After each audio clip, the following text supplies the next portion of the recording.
Hi, this is Ed from Negative Plane. I'll see you at the Tampa Morgue.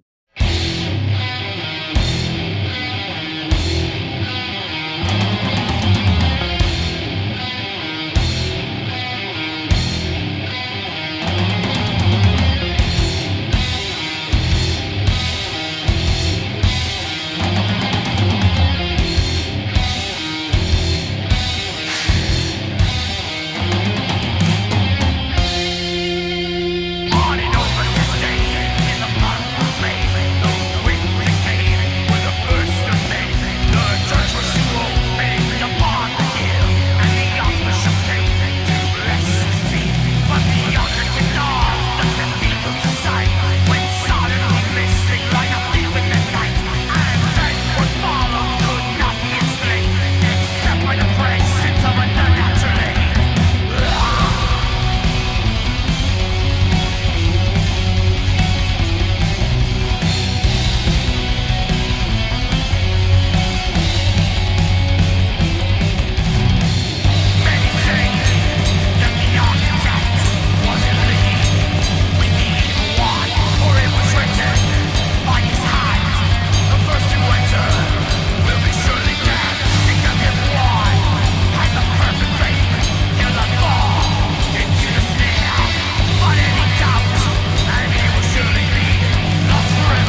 What's up? This is Tony, and you're listening to the Tampa Morgue Season 3, Episode 106. And as always, from his studio deep in Tampa Bay, Florida, my co-host, Mr. Ed Webb. What is up, Webb? Mr. Anderson, what's going on, brother? Episode 106, man. Just rolling along. How you doing over there in Tampa? Good, man. Good. No hurricanes yet, so we're doing very good. It's been so far. I'm not even going to say anything, man, because after what happened last year at my Yeah, property and in the area, yeah. I'm gonna not speak about the storms. No, But I will say, knock on speaking of, wood. last year was no fun. Constantly watching the news from Europe was, just watching the storms head towards your home, and and they hit it. So, but speaking of Florida, I actually was talking to you. I will be in Florida in a couple months for a little period of time. Yeah, I was a little shocked. I didn't expect you to come back for at least So was another 10 I. years. So was I shocked. But, yeah, I'll be back, I'm not in a couple months, I'm working out the plans now, not to do the last time it was a little more fun, I was coming there to do the Swarm Fest with, our band Christ, but this is more business, so I'll be there for a couple weeks, which will be cool. I'm looking forward to catch up with you, Ed, and, Yep. No some of the stress other this time. guys. Yeah. Yeah, but we'll be hanging out. I'll be there for the Super Bowl this year too, so, looking forward to that, seeing some family and stuff, but and doing the Tampa Morgue because, reality-wise, I've always done it on the road pretty much, not from Tampa except for, 2 episodes. Tonight, we opened up the show with Negative Plane. We opened up with Poison and the Crucifix from the album The Pact that came out on Invictus Productions out of Ireland, April 30th, 2022. And we'll be joined by Ed Miller in probably about 20 minutes. I was in Florida for a while, man. He originated in Omaha, Nebraska, which we'll talk to him about, wound up in the Florida area, which same thing with me and Ed. We were from different places, both of us from New Jersey originally. And he relocated around 1999. And Ed, I was thinking about that time period before we came on today, and I was just looking at, through some of the releases that came out that time period and stuff, and through 99, and you had which I mean you were around actually in Florida at that time, which Yep. I came actually I was too, because I got there around 95. But you forget some of the albums that came out in 99 and 2000. You had Control Denied, with Evil Chuck and Shannon Ham, Richard Christie, DiGiorgio, uh 6 Feet Under did Maximum Violence during that time period. I don't know if you remember Dr. Butcher with Chris Caffrey and John Oliva, Hal Patino. There was a whole bunch of musicians in that. Iced Earth, 99, Monstrosity in Dark Purity, right? Was 99 on Yep. Olympic? Yes. And that was what? So, Jason Avery in that period of time. Jason Avery, obviously Lee, I Jason believe Morgan. Tux. Hmm, I don't know if Tux was in the band at that time. I think it might have been Tony Norman. Um, but I know Jay Fernandez wrote a couple songs on that record. I don't think he performed on the record. I'm not sure. I can't remember. Um, there are so many things that go back and forth with that time period. Um, but Tux was basically Millennium, and then I don't know if he wrote any of the song. I don't, that time because they started switching up members at that point. Because that's when George was gone. At that point, that was the first record with Jason. So Yeah, because definitely, George was on what, was it Bloodthirst in yep, '99 with Cannibal, yep, came out on Metal Blade. You mentioned Millennium, there's the band Millennium, which was Ralph Santola project. He had, Angel Fire that came out in '99. Angel Corpse was putting out releases in '99, Nocturnus. Florida related, Saigon Kick, right? Was, putting they out were huge. Yeah, they were putting out stuff during that time period. Black Witchery and, did the split with Conquer in, was it Hellstorm of Evil Vengeance in that same time period, 99, Season of the Wolf, Impurity, Pain Principle, Ulcer was putting out, their 91 demo, Embrace the Horror, Hate Eternal, Conquering the Throne came out in '99, Burning Inside, a shitload of Deicide, Incineratum came out in what, 2000? Uh, Yes, Hate Plow, The Only Law of Survival came out in 2000. Malevolent Creation and Venomed came out in 2000. Gateways from Morbid Angel, 6 Feet Under, Graveyard Classics. Divine Empire put out a record, Doomed to Inherit, Brutal Mastication from Fort Lauderdale, Council of the Fallen. So these are all So there was a that lot of time period. records. Yeah, a lot of Yeah. stuff coming out in that time period, and I actually forgot some of those, man. I was actually looking over it a little bit before we came on tonight. Yeah, and actually, I just remember, I know it because I think Tux did write in that record. It was definitely Tony Norman, and Kelly Conlon was the bass player because I Nice. remember because Kelly was before Pajoni. Um, Pretty much that was the time period where I was doing Contorted and Diabolic, and that was around the time when I met Mike at that show when I was doing Contorted did their first show. And as people I don't know if they know or don't know, but we've talked about it where Contorted came off the heels of Brutality breaking up. And besides Jeff and Scott, the three of us, me, Jim, and Pete, formed Contorted. And that was our first show with, and I was playing guitar and singing at that point, and that's where I met Pajoni. And I think soon after that, he joined Monstrosity and started touring for the In Dark Purity. Because I don't know how long Kelly went out with him. I know he played with him for a while and then he wasn't there. And then Pajoni had been the bass player after that for a good while. Yeah, So, Pajoni. I yeah, think but he's it's back in definitely Florida. Tony Norman was definitely on the record. And I think Tux was on it, but I don't think he was ever credited. But if you've ever seen Tux play,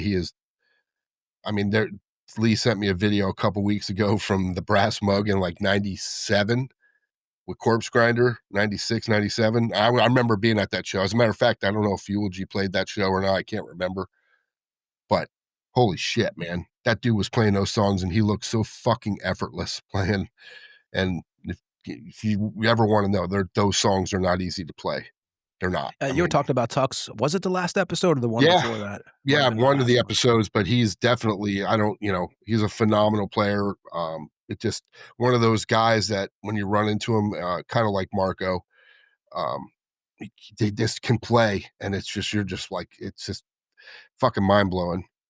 But Yeah, I mean, look, 99, even Lowbrow. I mean, I haven't, Lowbrow, man, yeah. I don't remember the last time I saw them, and that was what West, Beeson, Meyer, Carino was involved with that. Victims at Play, Rick on vocals. Yeah, we mentioned Iced Earth earlier. That was Mark Prater was playing on that release that EP they did in '99, doing the drums on that. So I mean, that's I'm it's nuts. yeah, it's we worked with Mark Prater at the Red Room Studios. Mark's touring now, doing sound for bands. My I neighbor. mean, yeah, Ed's And neighbor. he just did, he did my, a good portion of my vocals at Morrisound for the new Monstrosity, Yeah, so, I mean, which yeah, it's worked a out lot great of because I work good with Mark. yeah, and with having Ed on today from, Negative Plane, I just was, like, kinda thinking of that time period because I remember, actually Lunar Rain, they put out, Arcane Lust in '99, and then they put a full length out in 2000, and he was part of that band, which we'll talk about, and obviously led to Negative Plane and stuff. But I just got kinda caught up in that. I mean, shit, yeah, like Camelot and Crimson Glory and Yngwie were putting out stuff during that time period too, those couple years, and, You could uh probably go back and find every band put something out, yeah, it was because there was a time period where bands were still putting out records and doing all that stuff. yeah, it'll be interesting in the future. I don't know if you're gonna see the demos anymore, all the EPs and, you're Most gonna see a people are lot of doing like on Spotify. That's why I don't announce a lot of stuff anymore because they put out one song and then they'll put out another song and yeah. it leads up to the record coming out, and then it is what it is. And Ed, what was your first show in Tampa or Florida? Like, First your show, actual what? first show you played in Florida? The first show I played in Florida was with Eulogy, and it was, I don't know. It probably was at the Brass Mug, I'm sure, because that's where everybody played. So if I had to pick a spot, it was either there or a place called, um, it wasn't the Liars Club. It was called, oh my God, now I'm going to have it was literally across from where the new Orpheum is. There was a club there, and I'll think of the name of it. But Yeah, because we that's played what those time period you had the Mug, you had, the Liars Club, that Liars Club was one of them. Pegasus was around, That might have been the Liars yeah. Club. I get that one, and then there was a club on Florida down the other side where I played a couple, a few shows with like Contorted and I don't know who else. I know I've seen After Death there a bunch of times when Brian Hipp was in the band. So there was definitely not many besides the Ritz, which I Eulogy did a show there with Morbid Angel when Eric was at the height of being in the band. Which that was a fucking great show, man. They've absolutely crushed that night. But yeah, I mean, it's there wasn't many because Sunset Club was already closed. And there was I think a Level 22 was a show. There was it was a club on Hillsborough Avenue. That was right before I got in Eulogy. That's where I went and saw Gardy Lou and Eulogy. And I think that was Bearden's last show because he was just like, I'm done with this. But that was where there was a screen up and Gardy Lou was playing their film, and it was the most disgusting shit I've ever seen. Like a girl going into a jail cell and shitting in some dude's mouth, and it's playing while the band's playing, and I'm just like, what the fuck, man? But that was Gardy Lou. You know what I mean? If you ever saw Gardy Lou live, that's what they did, man. And that says a lot. We've done shows with the Murder Junkies. So yeah, and I was surprised that, this club, because it was like a bar, but it had a stage and it was like dance floor, and there were 2 giant screens and they were letting that play. And I was like, I remember there was some, and they're not being racist, but it was a big black guy in a jail cell, and here comes the white cop, and they open the cell, and then next thing you know, he's taking her to Pound Town on the screen, and I'm thinking, this is fucked up to be playing at a show, you know what I mean? But it was, and that was Gardy Lou. If you know Gardy Lou, that was pretty much what you got. Last time I saw Gardy Lou was Sarasota, which was many years ago. Yeah. Yeah, so Ed, we got a lot of stuff going on the show. We're gonna have, like I said, Ed Miller come on here, probably about 15 minutes or so. So I do want to say upcoming guests. We have Daniel Avenger coming on next, guitarist, bassist, drummer, pretty much does everything in a bunch of different bands from Nocturnal, Angel of Damnation, Atrocious Devastation, Black Priest Satan, Front Beast, a bunch of bands.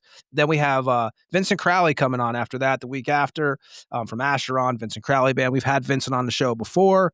Going to have him come on, catch up with him. We did a whole episode on his history, so if anybody wants to go back and hear that, you go back to our back episodes.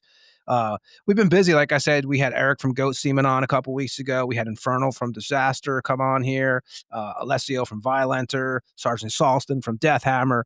So yeah, we've been rolling out episodes. And Ed, everybody who's been listening knows we've been running the Dave Allison Tampa Bay Museum of Metal promo.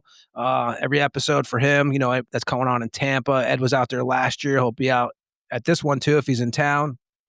So Ed, you want to run that promo? He's being premiered, so I will be there. Yeah, I saw that. I saw Brutality. I saw 6 Feet Under. 6 Feet Under. I know they got some. They even have some Generic Christ stuff going in there. All right. So I guess I'll be double promoting. Yeah, so it should be good, man. And I'm going to talk to Ed actually after we get done today. We are going to eventually have some more shirts. Now that I'm coming back in town, I'm going to get with Webb and we're going to figure that out. I think I have like one extra large left or maybe a small. So that's all I have left of Tampa Morgue shirts. So if anybody wants that, you can hit me up. If you're in Europe pretty much or overseas states, you'd want to hit up Ed. But Ed, I don't even know what sizes you have available anymore. Yeah, I'll look and I'll mention it next time.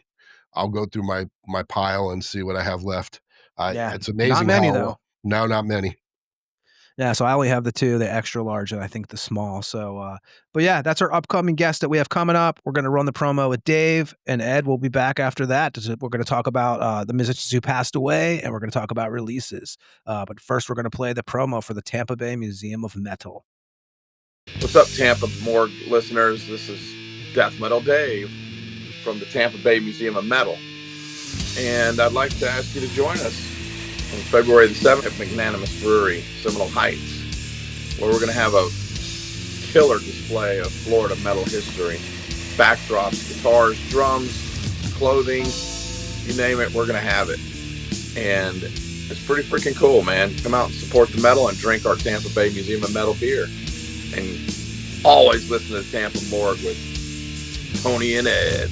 It's just Death Metal Dave in your face. And that was Dave Allison, aka Death Metal Dave. For more information on the Tampa Bay Museum of Metal, you can visit www.tampabaymuseumofmetal.com. There you will find a bunch of Tampa Bay metal history that dates back to 1982 and goes to the current day. And as always, before I read this Tampa Morgue promo, thanks to all the regular listeners for sitting through it. If you're new to the Tampa Morgue, thanks for checking out the show. This is episode 106. We've had shitloads of episodes you can go back and listen to, deep dive interviews with bands that, that we appreciate. We had Ritual Butcher on from Arco. We had Snowy Shaw on from King Diamond, Merciful Fate, Notre Dame. We had a King Fally on from Deceased, October 31. We had Terry Butler on a couple weeks ago from Obituary, Massacre, Left to Die, Inhuman Condition, Death. Goes way back into Tampa Bay history, goes deep into Death's history. Lord Sabathan from Enthroned, Slaughter Messiah, Morbid Death. We had John Barry on from Slaughter Messiah, Ancient Rites. Crusher from Finland's Morgul. Harry Quokkanen from Hooded Menace out of Finland. He's also in Hail Conjurer, Devil's Gateway. We had Yarno from Finland's Urn on the show. Rob of Lucifericon, a Destroyer 666. Pat of Hell Witch. Jeff Manis of Venom is on the show. We had Henry from God to Throne, Dave Austin from Nasty Savage, Blaine Cook from The Accused, Kyle Thomas from Ex-Hoarder, Bobby Gustafson from Overkill.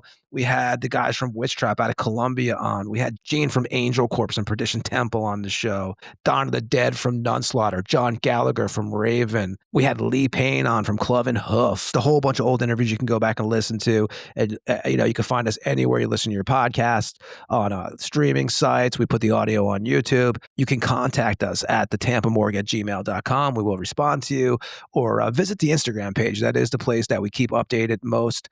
That is a place where you can find out about upcoming guests. You can contact us there also. We always, if you have guest requests, send them to us. We'll think about it. If we can get them done, we'll do it. But yeah, we appreciate all of our listeners. And again, thanks for listening to the Tampa Morgue, and thanks for everybody for listening to this Tampa Morgue promo again.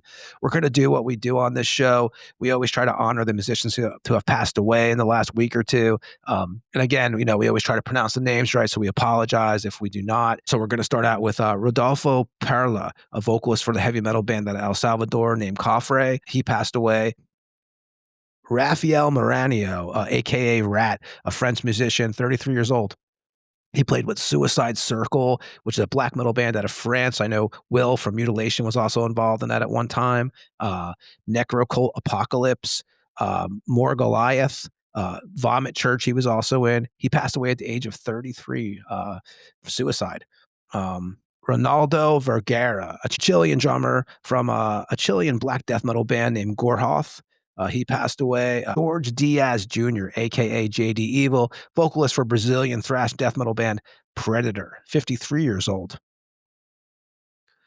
And Atomic Stife, German drummer, 57 years old. Guido Richter from Sodom, Living Death, Holy Moses, Violent Force, Stalltrigger. He passed away also at the age of 57. So we always like to mention those. We always like to mention the musicians we lost. And now we're going to go to upcoming releases. I'll read off mine, then we'll read off Ed's, and then we'll go to the shows, and then we'll get to our guest, Ed Miller from Negative Plane. So I'll start out here. I'm going to start out September 9th. Mortal Scepter, the French black metal band Ethereal Dominance on Extreme Music out of Spain. Mortal Scepter formed in 2012, first released a demo in 2014. In total, one demo, one EP, one split, and this will be the band's second full length. Dominance comes out on September 9th on Extreme Music. I Curse, the Finnish death metal grindcore band, a slot EP on Inverse Records out of Finland. I Cursed formed in 2023, put out a handful of singles in 2023, and a split with Blood Service out of Finland. Members past and present of Profane Whore, Burden AD, Rotten Tomatoes, and Cannibal Accident. The EP will be out on September 11th on Inverse Records. Crucible out of Denmark, speed metal bands. Hail to the Force is the name of this release. From The Vaults is the name of the label out of Denmark. Crucible formed in 2022. Band's first demo is in 2024, titled The Savage Weapon. This one will have 10 tracks. Hail to the Force will be available September 12th. Oak Coffin out of New Jersey. It's a black metal band. The Obsidian Ritual and Iron Blood and Death Corporation out of Mexico. Oak Coffin formed in 1994. First released a demo called Unholy Suicide in 95. In total, they put out 3 demos. This will be their debut full length. It'll come out September 13th on Iron Blood and Death Corporation. Um, Dying Remains, a Canadian death metal band. Merciless Suffering is the name of this one. It's coming out on Maggot Stomp out of California. Dying Remains, first release was an EP in 2025, a split in 2025 with Mutilatred, Wretched Inferno, and Iron Fist. This will be the band's debut full length. This will have 10 tracks, and it'll be out September 15th on Maggot Stomp. Ravager, the German thrash metal band, will put out From Us with Hate on Iron Shield Records out of Germany. Ravager formed in 2014. First release was an EP in 2016 titled Alarm Clock Terror. This will be Ravager's 4th full length that'll be available September 19th on Iron Shield.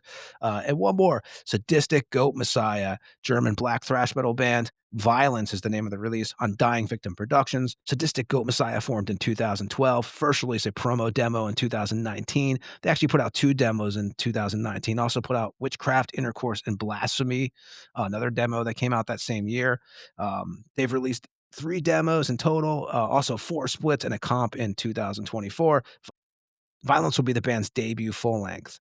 Members past and present of Blasphemous Blood Revenge, Goat Blood, and Primitive Slaughter. That'll be out September 19th. And Ed, what do you have for releases? So for releases, the only thing that I have is the new Dark Angel came out, Extinction Level Event on September 5th. And I did see that apparently you have to buy the physical copy because they're not going to put it up on streaming. Now, I don't know if that's 100% true, but I did go to Spotify and it is not up there. So That's interesting though, right? I don't know if, and I like Ron and the guys. I don't know if they got the memo that people pay for Apple Music and Spotify. They don't, physical copies, most cars like my car, I've got a 2020 F-150 fucking $80,000 truck that I put an aftermarket, 14-inch, giant screen in it, and it does not have a CD player. So I cannot play CDs. It's literally only whatever's digital. So, and my phone, whatever I can do. I mean, it does have the apps, it has Spotify and Apple Music on it, but it will not, actually, I don't even know, it does not have Apple. I can backload it, but it only has digital apps. It does not have a CD player. I cannot play CDs anymore. When I rented a few cars a couple years ago when I was traveling back and forth, I have to admit, when I first started getting those cars and there was no CD player in there, it was strange. Yeah, no, it's just everything has gone digital, and a lot of people stopped using their CD players because they weren't very gentle with their stuff, and they fucking scratched them all up, and they wouldn't play anymore. I've got a batch. Like when I say a batch, I've told you a bunch of times. I probably have 300 or 400 CDs that are original right? print. You need to sell those things, from man. the 80s and 90s that are sitting here that I've considered selling because I don't use them. I'm not into the collecting game anymore. I have some albums and I'll keep those just because You were on that's a them, different or that's a different yeah, and that's a different breed. Even stuff that I have that I'm not on. Albums are a little different for I don't mind holding on to those, but 300 or 400 CDs, I'm just not going to use them. And the reason what I would used to do was I would overdub them onto a blank. I had our DVD burner, and I would burn them and put them in the car. So if they got scratched, I just threw them away because there was no way I was taking like an original print Morgoth CD out of my house because you can't get them. You know what I mean? Or something like that. So there was a reason why they're still in great condition. I just won't. So most people don't have CDs, or they're not buying CDs. They buy records, or I don't know. I'm torn, man, because I have a shitload of vinyl. I have a lot of old original presses. I have stuff that I don't want to get rid of it, of course, because I grew up on it. The only problem is sometimes I see the prices and I'm like, man, how do you not, sell that? But I still don't do it, man. I've been good so far about that. So Well, record, like I said, albums are one thing, but to me, CDs, I think, it's a different thing. I think it was one of those things that when it came, we got into it, kind of like cassettes. But when cassettes went away, we didn't like cry. We just dealt with it. And then, like, I have a whole box full of cassettes, and a couple of them I know I have the Subterranean Magnitude for Diabolic that we pre-recorded before the record was going to be recorded. We did the like a test run, so we could listen to it, make sure the leads were they were supposed to be, the vocals. And obviously honestly, I didn't sing on that record. Paul did. He took over all the lyrics I wrote. He sang. So I have it with me singing. You know what that would be worth if people could hear that? But I got to find a cassette player to find it, because I send your bids into the Tampa Morgue. Yeah, if somebody has a cassette player, let me know where to get one. Even a Walkman, because I have the headphones. I got to preview it so that I can convert it to digital. And listen, I would let people listen to it. I mean, Ed's got some shit that's worth some cash. He even has the new Monstrosity record. Yeah. I got a couple things that, if somebody jumped me, if they grab my phone, I think I'd be in trouble. Yeah. But it's sad when I won't even give it to my son. He's like, "Can't you just put it on my phone?" I'm like, "No, because you lose shit. Never know these days. You lose shit, and then I'll be in trouble, and that bitch will be leaked." No. But yeah, I mean, but that would be cool to find out some of that stuff, or even hear some of the old recordings I did with Eulogy and with Dave, my pre-band called Uneat. All the riffs I used to do, some of that stuff might be good to rehash. But yeah, that's why, like, when CDs are phasing out, I don't think people are upset. It's weird too, because with Doomslaw, if you remember, we put out 2 cassettes, I believe it was, years ago. I have them. And I was fucking surprised. People were hitting us up for them. I was like, really, on tape? I mean, we had a Ejecutator. Alvar gave me some cassettes. I mean, it's still being done. There's some people who ask for them. It's crazy. But yeah, that was the only release that I had this week. I was, like I said, I was excited to hear the other songs, but I guess I won't get to hear them unless somebody puts it on YouTube. They upload it, because that's the only way I'm going to get to hear it. Because I can't. There's no reason for me to buy. I don't even have a CD player at my house. I have a CD player, record player, tape player. I do not. Actually, I guess I do have an old school Blu-ray, and they play CDs, so technically, I guess I do. But oh well, it is what it is. So, Ed, I say let's go through the shows. We only have a few also of those, and then we'll get Ed Miller, a.k.a. Nameless Void of Negative Plane, on here. We'll talk to him about the history. So I'm going to say I'll go first, I guess. Me and Ed kind of we split it up a little bit. I know Crypta's playing at let me see here, the Orpheum on 9/13, which is September 13th, which is a couple of days away. They'll also be playing at the Conduit on the 14th. I have that, and I also have Narcotic Wasteland, September 17th at the Conduit, September 19th at the Brass Mug with Eternal Culling, Insectile, Law of Casualty, Mulch, Bad Box, $20 if you go to Ticketbud, $25 day of the show, 6 p.m. doors, 7 p.m. showtime. That will be the Annihilation of the Wasteland Tour. It's 1450 Skipper Road, Tampa. That's the Brass Mug.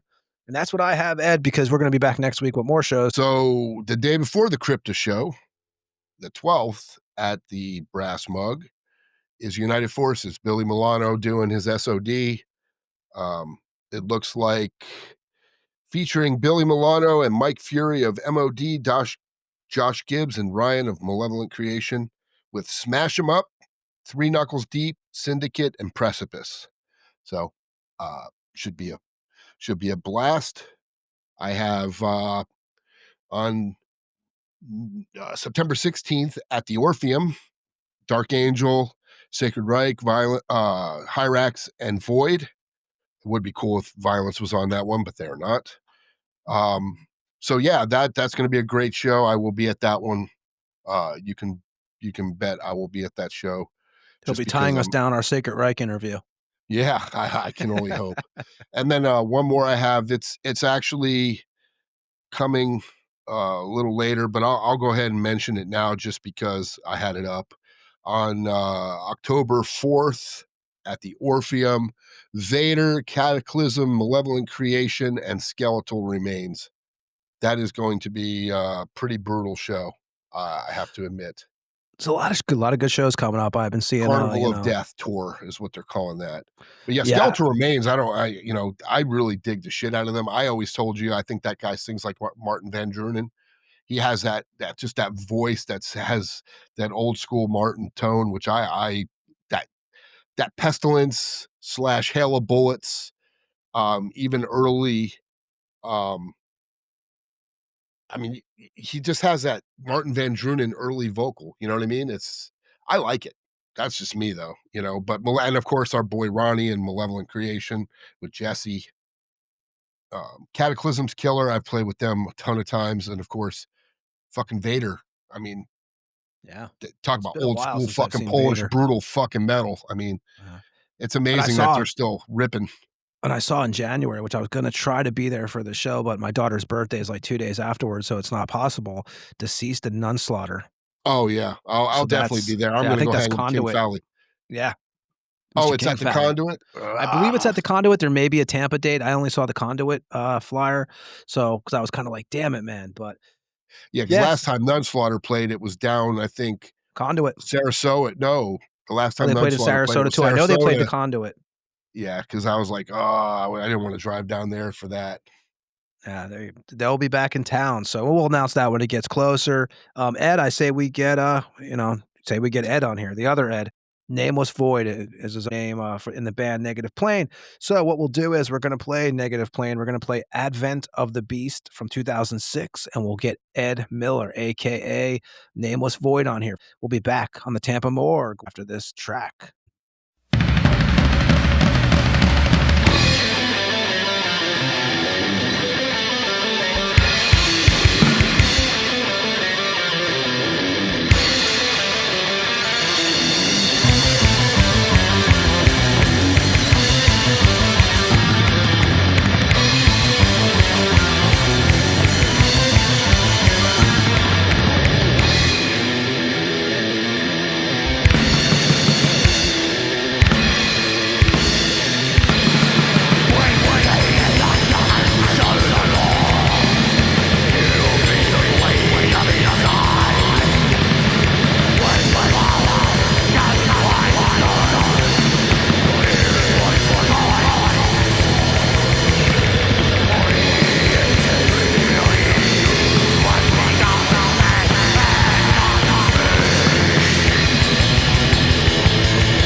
And that was Negative Plane with Advent of the Beast from 2006. And we are joined with Ed from the band. How you doing, man? Good. How about you? Doing good, man. And we appreciate you giving us your time. I know you don't do many of these interviews, but we are glad to get you on. We all kind of, which we'll talk about tonight, we all kind of have been in the same area, background for a while, many years ago. First thing I want to mention, man, I did see that you're playing at the Regent on Main Street in LA with Baharit. Sold out gig at the end of this month. Yeah. It's always been a dream of mine to play with Baharit. It's been a fan of them since like the late '90s when I learned about them. And actually, our drummer and I met at the Brass Mug because I was wearing a Baharit shirt. So it's a big deal for us to be playing with them. Yeah, and that we'll talk about that show actually in a little bit. That was the Destruction Creator show you met at, which I was at that show. Yeah, Exactly. Yep. yeah. So we'll bring that up eventually too. And so yeah, Baharit, it's a sold out show. Who else is playing that show? I think there's 4 bands on it on the gig. I'm not 100% sure. I believe Volon are playing. I could be wrong. It's us, Baharit, obviously, and Volon, and I don't know who the 4th band is, honestly. As we always do on this show, we always start out before you were in the bands, before you were a musician, basically. So Yeah. I know you were born in Omaha, Nebraska in '79. Technically, Lincoln, Nebraska, but that's where I was actually born. But I spent most of my life in not most of my life, but my childhood in Omaha, Nebraska. I pretty much have no memories of Lincoln. I was too young then, but yeah, I was born in Omaha, born in Lincoln, Nebraska in '79. Lived there the first couple years of my life. My parents moved around to Minneapolis when I was 3. Don't remember much of that except how insanely cold it was. Then lived in Omaha for a while. Moved to Seattle for a couple years. Back to Omaha, and then when I was 19, I moved to Florida. You were moving around back then. Was your parents military? No, it was just kind of more job situations and everything like that. I think that's what it was. Okay. It was a little rough being a kid though. You make friends someplace and then you move and then you have to start over again and make new friends and so. But yeah, it's that's just how things went. So Yeah, in Omaha, that's like what? That's right on the Missouri River, isn't it? exactly, yes, right on the Missouri River. And the Iowa border's right there also. Exactly, yes.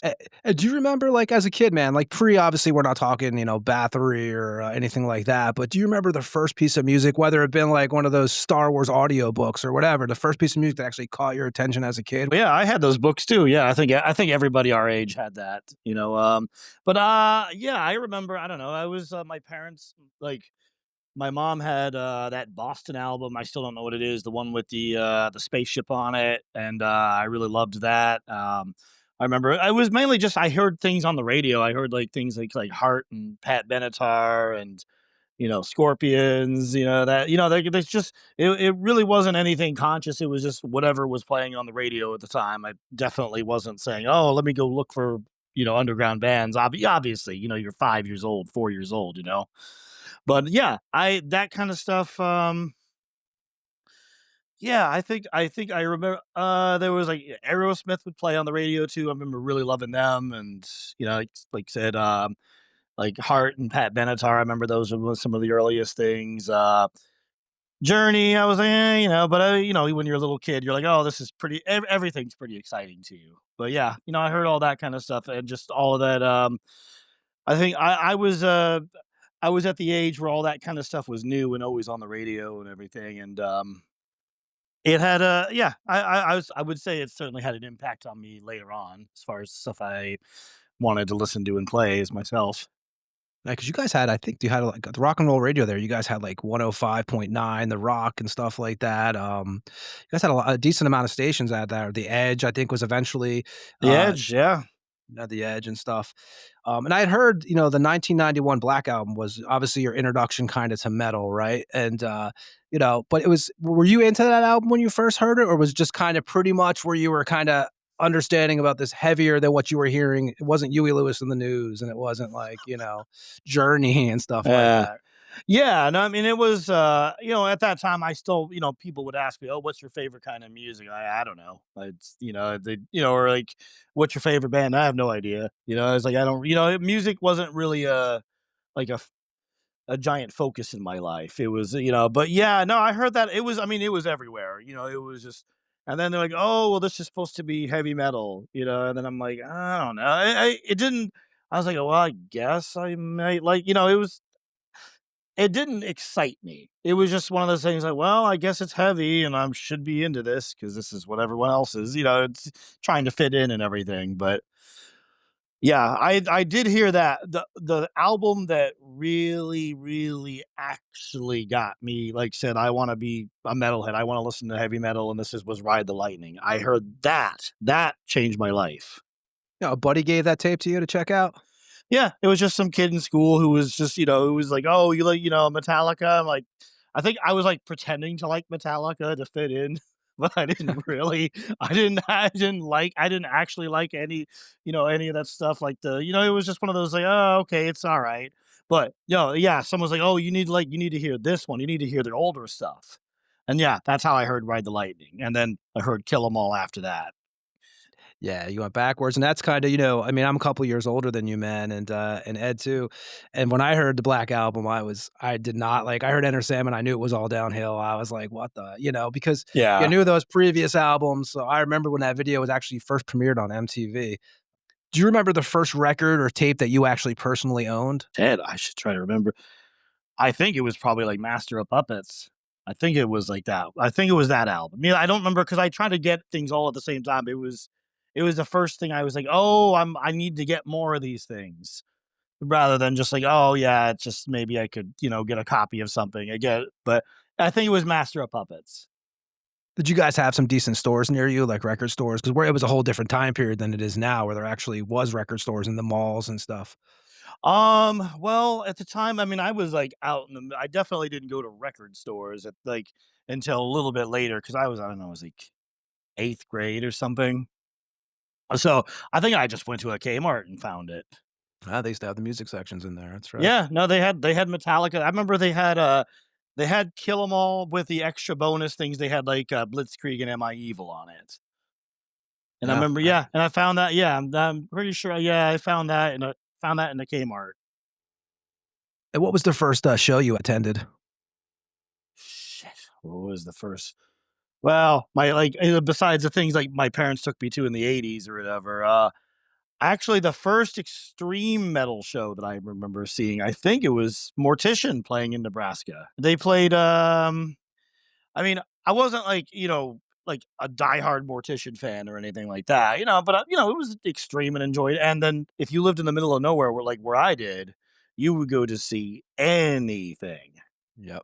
Ah. Anything that wasn't just your local idiots, like high school bands playing. You would go to, like, if it was somebody from somewhere else, like it was an extreme metal band, this was like, the event of the year for you. Yeah, I mean, and for you, like, what was there actually venues near you? Did you guys have, like, like in Tampa, as you know, which we'll talk about eventually, we had the Brass Mug or the Ritz or the Masquerade, whatever it was at that time period. For you, was there, like, in Nebraska, were you going to what were the kids in high school hitting for those shows? There was a place called the Ranch Bowl. Like, and let's see, what was it? I remember like Misfits, like their later incarnation, like, with Michael Graves or yeah, they played at the Ranch Bowl. Let's see, where else? I think I missed it, but Danzig played there. That was the bigger venue. That was the place where like you'd see like, any band that was had a decent following would go to play there. There was a downtown. There was a venue called the Cog Factory, and that's where like it was more of like a punk kind of place. But yeah, those are the two places that I remember. But Mortician didn't play in either of those places. They played in this place called the Saddle Creek Bar, which was, like, in retrospect, it was really strange to have them there because it was a very small place, and like, they were well known enough where they could have probably played somewhere much bigger, but it was still a very memorable show, and I think that I can't remember, 97 or something. Maybe that's when it was. It's hard to say. and something which plays into your whole story with the band that we're gonna talk about Negative Plane and stuff and some of the other stuff you're involved with, the lyrical message and the stuff in the material.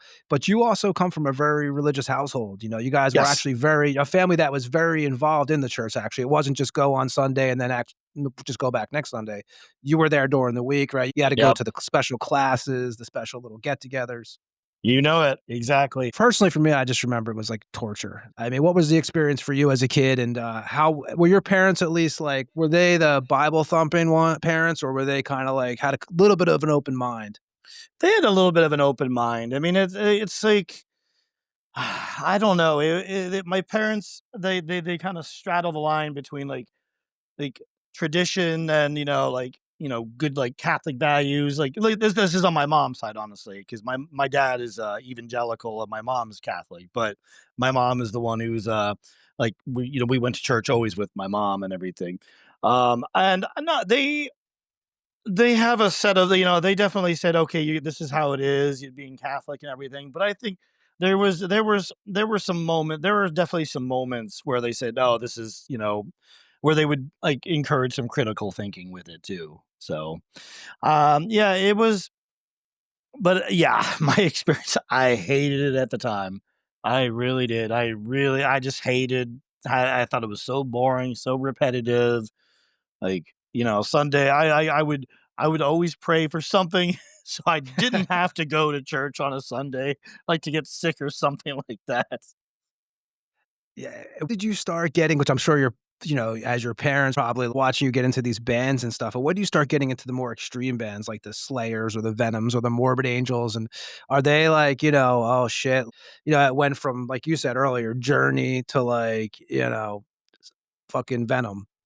Well, I would say, I mean, honestly, when I started getting into Metallica, that's when my parents were like, "Oh no, no, there's this." Like they like even at that point, you've got Kill 'Em All with his big hammer, bloody hammer on the cover, and yeah, so they were like, no, no, no, you know. So yeah, and they didn't want like they just had an idea of like what metalheads were, well, not totally inaccurate, but they just kind of just didn't see they didn't you're a parent, you want your kid to grow up in a to be a good person and not into like drugs and whatever, and that's how they would see like long-haired metalheads. Just seeing them as like uneducated idiots, who didn't, and again, there's a lot of nuance there, but again, as a parent, you don't want to see your kids just going down the what you see as the wrong path, and they certainly saw that when I started getting into that kind of music. And I Yeah. suppose I kinda wanted to, and I suppose I probably did wanna go down the wrong path as well too, just because I was just like, I was so tired of being like a nerd in school, like studying all the time. I wanted to do something else, typical teenage rebellious stuff. And were you like, I know personally for me, I was so attracted to the darker, and I remember I'd first like you first learn about Venom and you're like, oh, what is this? And then the next day you're like, how do I find more of this? Or like Merciful Mhm. Fate. You start looking into the magazines and seeing those pictures, the covers that are different than everything else you're listening to at the time, like it just looks, you're attracted to this evil. And for you, were you getting into like, did you guys have any zines in your local area? Or were you getting a hold of any of these European magazines? Because back then there was a lot more magazines on shelves that you can get a hold of back then. Well, if I remember right now, I mean, I didn't know the underground ones yet. I was always like a very get to things way later than everybody else does, but I had friends who were like a bit older than me who would show me things. Say like when I was a freshman in high school, like I had like seniors, they would make me like little compilation mixtapes. One of them had was it Morbid Angel, Obituary, what else was on it? Nuclear Assault, Sepultura, and I forget, yeah, if but it was like that. That's how I would learn about things. I didn't really learn about it from the magazines or anything like that. But yeah, they had. I remember. So I do remember the two magazines that you would see in the stores. There was Metal Maniacs, which is a little bit more of the underground. You guys know, and then there was Metal Edge, which was all just like ultra Hair commercial. bands, Like, yeah. yeah, it was just yeah. That's what So I didn't really delve too far deeper beyond that because honestly, all this other stuff I was also hiding from my parents too. So it wasn't like I could get stuff like in the mail and say, and then not like go and grab it in the mailbox before they could see it. Yeah. Yeah. So I was like, this is all like I was doing all this in secret. And I know you played piano and clarinet. Like, when does that start? Like, Was that, like, a younger, like, you were, like, in your 9 or 10 or Yeah. Yeah, much younger. So I was, yeah, I remember, like, what was it? The first instrument I ever remember playing was, the recorder in school. I think I was in Oh, 4th yeah. grade. Yeah, so Every kid had a recorder. yep. But I remember it was like this whole thing, like there was all the kids in school had to get through a certain book or, and I think me and one other kid got through it. I don't know what the criteria was, or maybe we were the only, maybe I just didn't have anything else going on. So I finished it. But yeah, I was, I don't know. I guess I always kind of like heard music, even just from a really, really, really young age. Like even like saw, I would hear like I would kind of see colors when I heard music. Like, I would kinda know what a key was, like, for, like, A minor and a distorted guitar would always sound, like, bluish to me. E would sound red would look red to me rather, and, yeah, so I guess I guess this isn't really answering the question. I went off on a tangent there, but, Well, no, because you think about it, it goes back to your church background even, like, yeah. when you're in those churches, man, you hear those organs, there is a lot of music, whether you like it or not, you're pretty much surrounded with, people singing all the time too. Exactly, yeah, I like some of the choir music when it would, like they would, like, get all this, like, happy praise stuff, but then they would get a little they'd have a little section, there would be a little bit of a darker section to it, and I would like, "Oh, that part's cool, I hope they'd stay there." But, yeah, back to what you were asking me, though, I did take, well, my mom played clarinet, and she had a clarinet from when she was in school.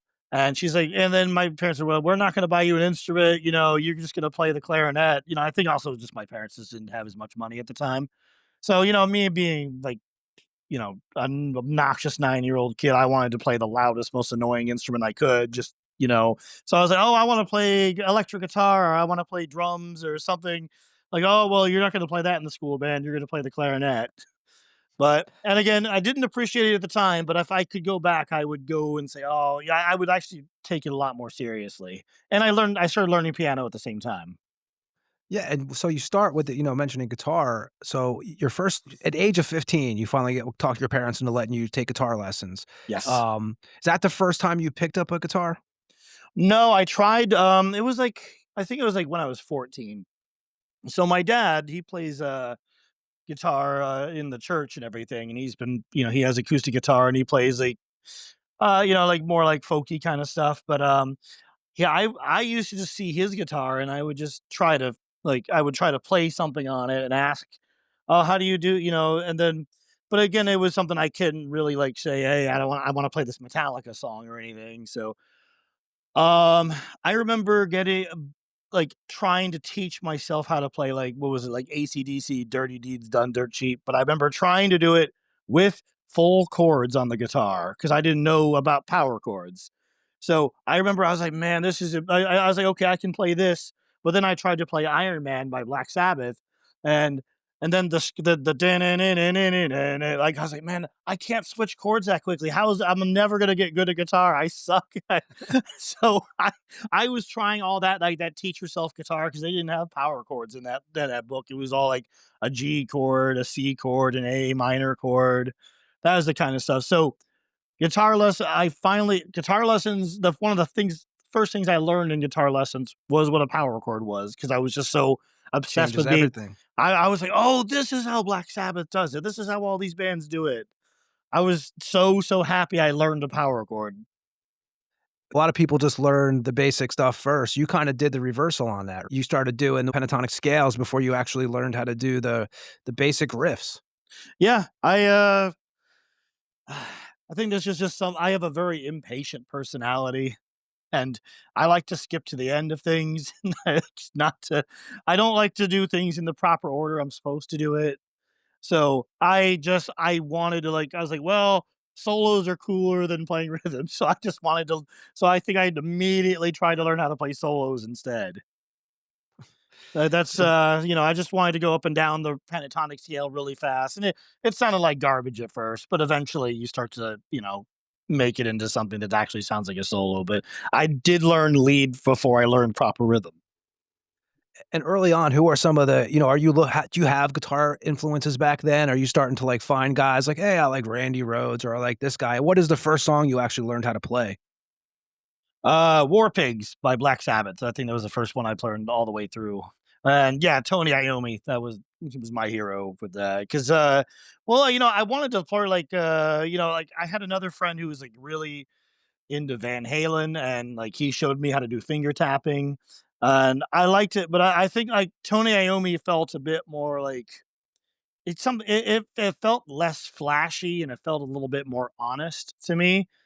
So I think it was more of like a tone, and I did try to learn. I learned how to play like Crazy Train, and I learned how to play the solo and everything like that on it. But not very well, but still, learned it. But yeah, I think like if there was a time when I couldn't figure out what guitar style I wanted to do. But yeah, I think it was always I always like went back to Tony Iommi stuff instead because I felt like there was a lot more nuance in what he was doing. And this will also, again, this is all building to the negative plane part Yeah. of the whole thing. So I know you're a fan of like Italian horror and stuff like that. Like, when did you start getting into horror films in general? And do you remember actually the first horror film you ever saw? Let's see. That had Well, an I mean, impact on you, I should say, because there's hmm. Well, I mean, horror things also were those that it was all forbidden to me when I was a little kid and everything. So I'd have to go to friends' houses and watch it. So I don't know. I mean, I'm trying to think. I don't know if any of them ever really, really like changed my life like in the way like the music did. But I mean, I would just see the stuff like Nightmare on Elm Street, like all the stuff that everyone knows. But then, yeah, I think then eventually I started going to, like other friends. They would have a little bit more underground horror movies that like a little bit more off the beaten path. Like you'd start to hear about people, like watching like Fulci movies. And I mean, be honest with you, I'm not it didn't I like Fulci, and we use the soundtrack from The Beyond for it, but yeah. it wasn't anything where it didn't do anything more for me than like the mainstream horror movies did. And at that time too, you had the like was mentioned the guitar teacher earlier. So he put the idea in your head to, hey man, why don't you go find a band to jam with, or go find something that's already together. Yeah, again, I was just playing and trying to learn things, and I had no confidence. I just was like, wow, this is and then until he actually said, "Hey," he's like, so why don't you like try to play in a band or something? And honestly, the idea hadn't even occurred to me because I just figured you had to be like the best of the best to like even like try to play, to even like to be in a band at all. I just like that was like a lofty aspiration I couldn't possibly even think of. But I was like, all right, well, let me try. I it didn't. I tried out for a few local bands. Like there was like this like heavy metal band in Omaha called like there was like a bunch of high school people I knew were in they were in it. It was called Militia, and it was just a Metallica ripoff. Obviously, it was like from Metal Militia, but it was the coolest, most awesome thing I could think of. To play it at the time, because I was like, well, and nothing, anything that's gonna be amazing, you'll know that's out of your reach. But I remember not even getting into that band. I tried out for them, like, nah. Well, and then what? You had a buddy that was also into black metal at that time, who you just decided you guys were going to start a band up together. That was oh man, yeah, it was such a there was such little happening in where I was growing up, but I did, yeah, it was after high school. I met through a friend. There was this guy in high school who actually introduced me to he had a lot more of the underground knowledge that I was looking for. He knew like he knew about Beharit. He knew and this is like 96 when it wasn't like, and then we were in the middle of nowhere. So, but was somebody who really, really kept up on things. So he introduced me to like some like, like Beharit and like Pungent Stench and like some other things. And then we'd go to his house and watch music videos and of some of those bands. Well, not Beharit, but like Punch and Stench and stuff like that. And he had a friend. He knew somebody. He just introduced me to somebody, and that was the person I moved down to Florida with, my friend Justin, who he said he was a drummer, and at that point in time, that was all that was good enough for me. I Yeah. because I was, I'd say I was a guitar player, but I didn't have like a real amp. My amp was about this big, yeah, and I didn't have anything. I had tried to play with other people a bunch of times, but nothing ever worked. Or we'd have one jam session, and I didn't have any riffs, and we didn't even have a plan to like play covers. So everything would always fall apart whenever I would try it. Well, And so I had nothing else going on for me. and you mentioned this guy, your buddy here. You got what, age 20, right? 1999. You guys decide to move to Ocala, which my first, I moved from Jersey to Florida, right? So I had kind of the shock, like for you, man, what was your first thoughts when you get to Florida? Because you see like I always tell people, you see these postcards or you see these things, but it's much different when you're actually living in certain areas. Yeah, we moved on a Greyhound bus. It was 36 hours, if I remember right.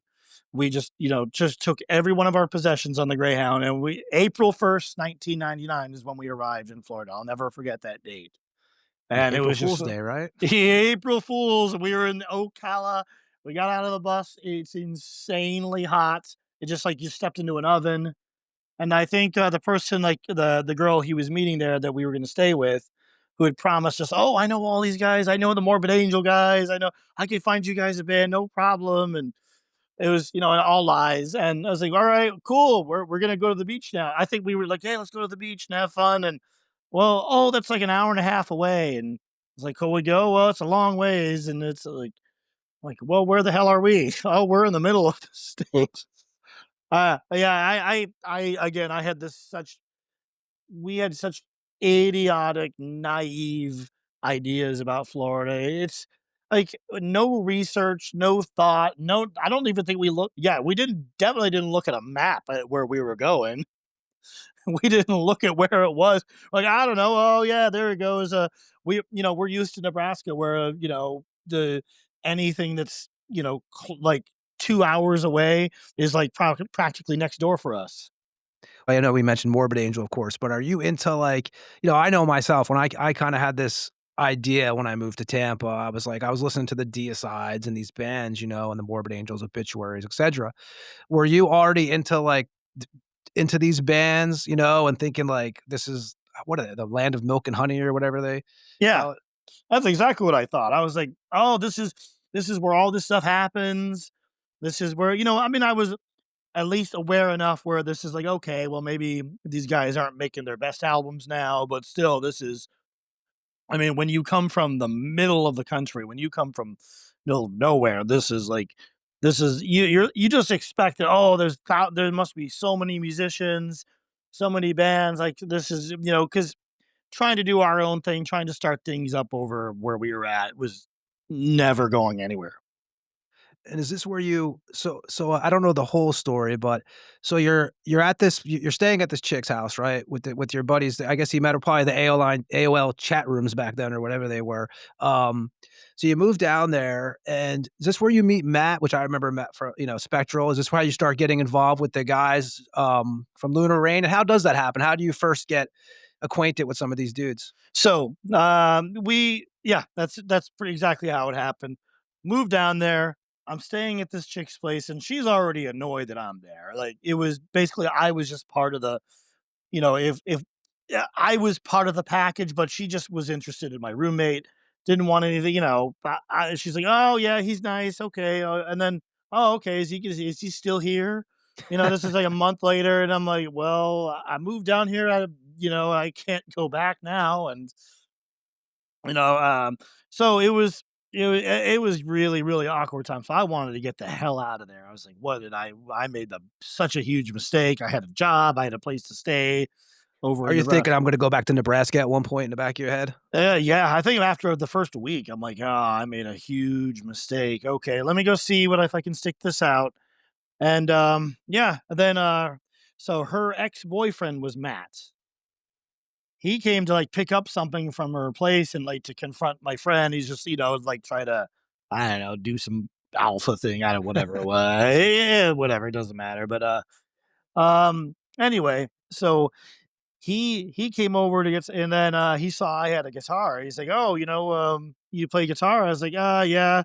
I'm trying to play in the band down here or something." He's like, "Oh, can you show me some of your riffs?" And I really didn't have too many riffs, but I could play. At that point, I could play pretty quickly and pretty decently whatever I wanted to hear or whatever. And he was impressed enough. He's like, "Well, we need a second guitar player in my band." And me, I was just like, "Oh, I could actually play in a band and not, for once, and not even." And it was nice. It was already all started because I had given up trying to start my own thing. It was all everything. I was told you, just one disaster after another.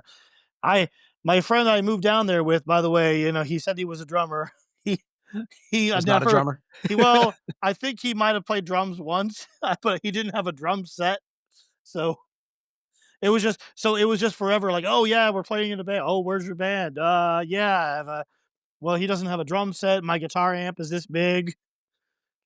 Yeah, And so anything to get out of that situation, anything to get out of that cycle of just nothing, with one big failure after another was exciting. So, and I needed to get out of that place. So he said, "Why don't you, there's the college town, Gainesville, was maybe yeah. an hour, Mhm. hour to the north of there." It's like, "Come up there, we'll just come up there and we'll try out." And so I got myself so that I moved up to there and started playing in that band. At that time period, it's, Andrew is in the band at that on drums, Yep, and then you got, Victor, right?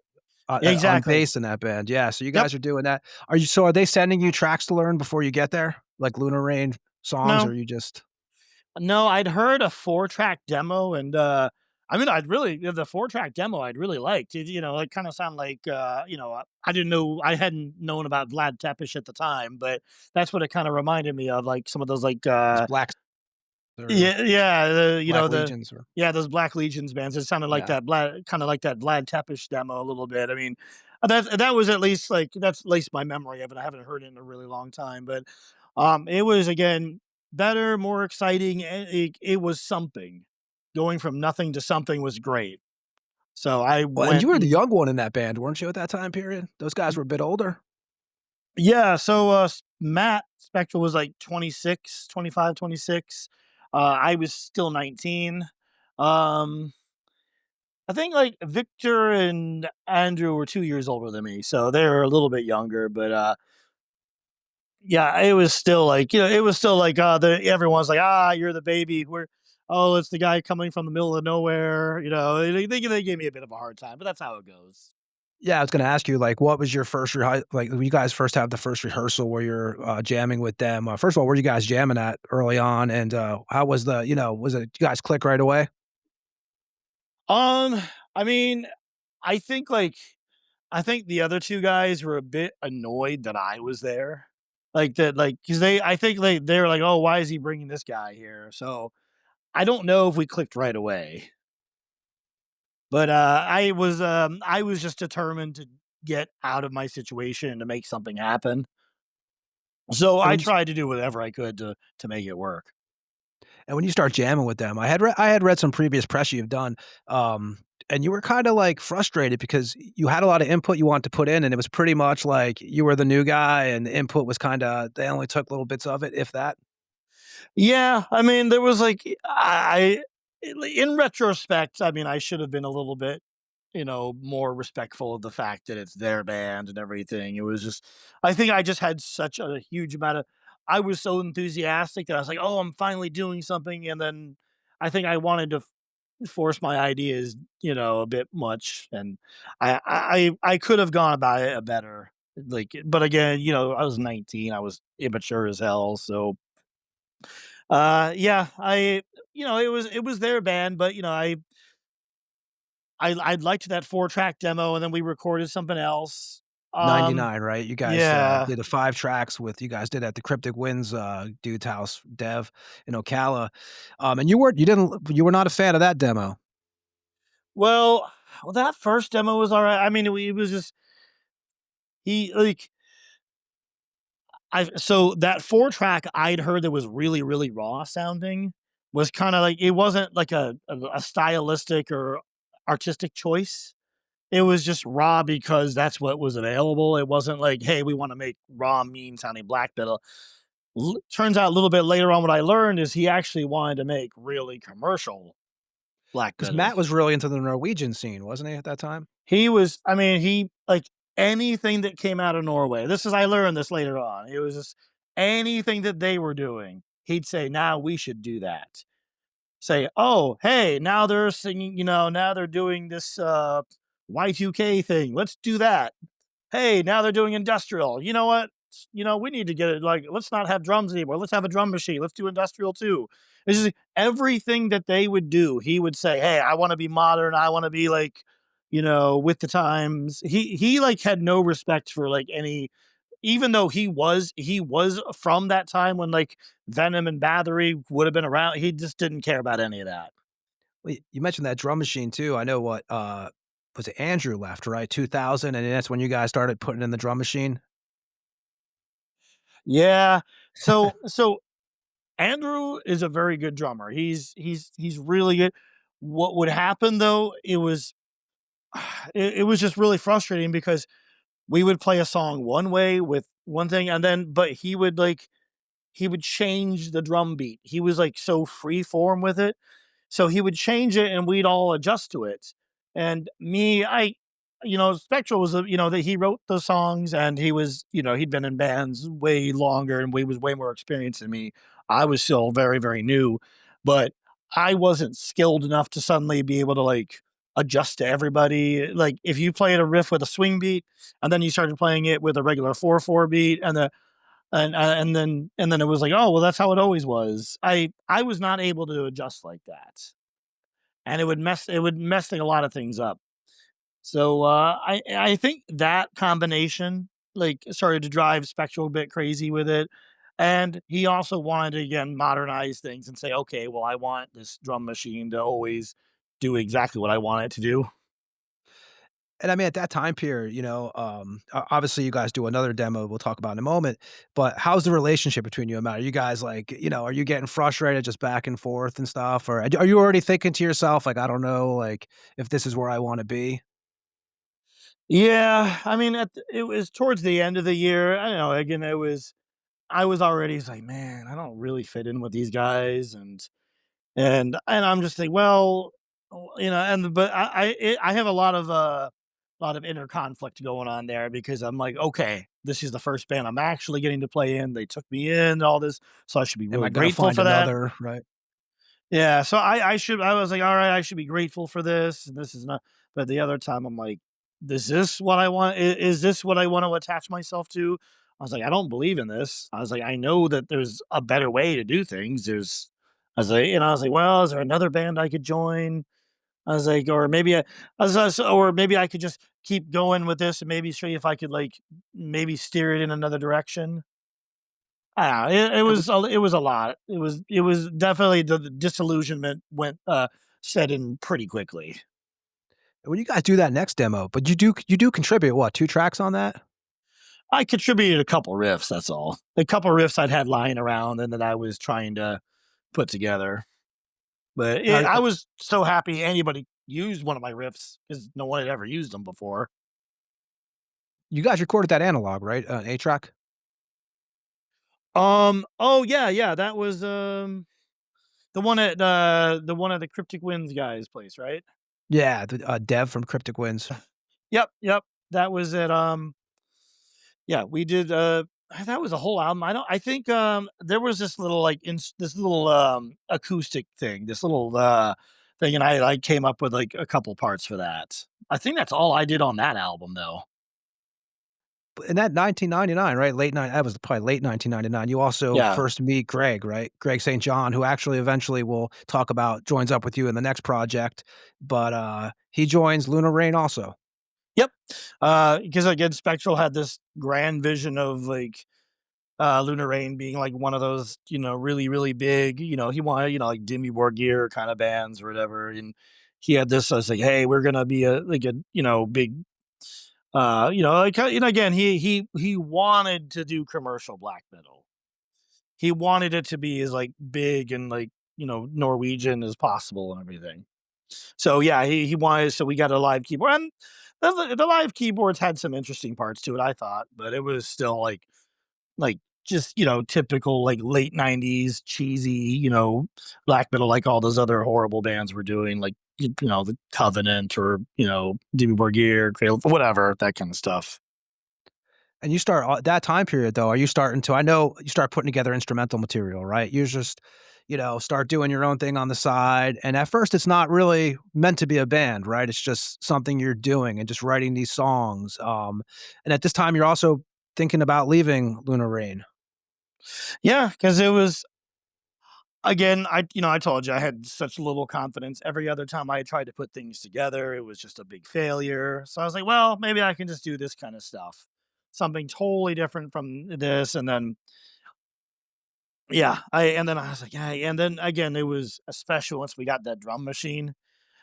Man, we started like we couldn't like we went I think we played open mic nights a couple times and people booed us there.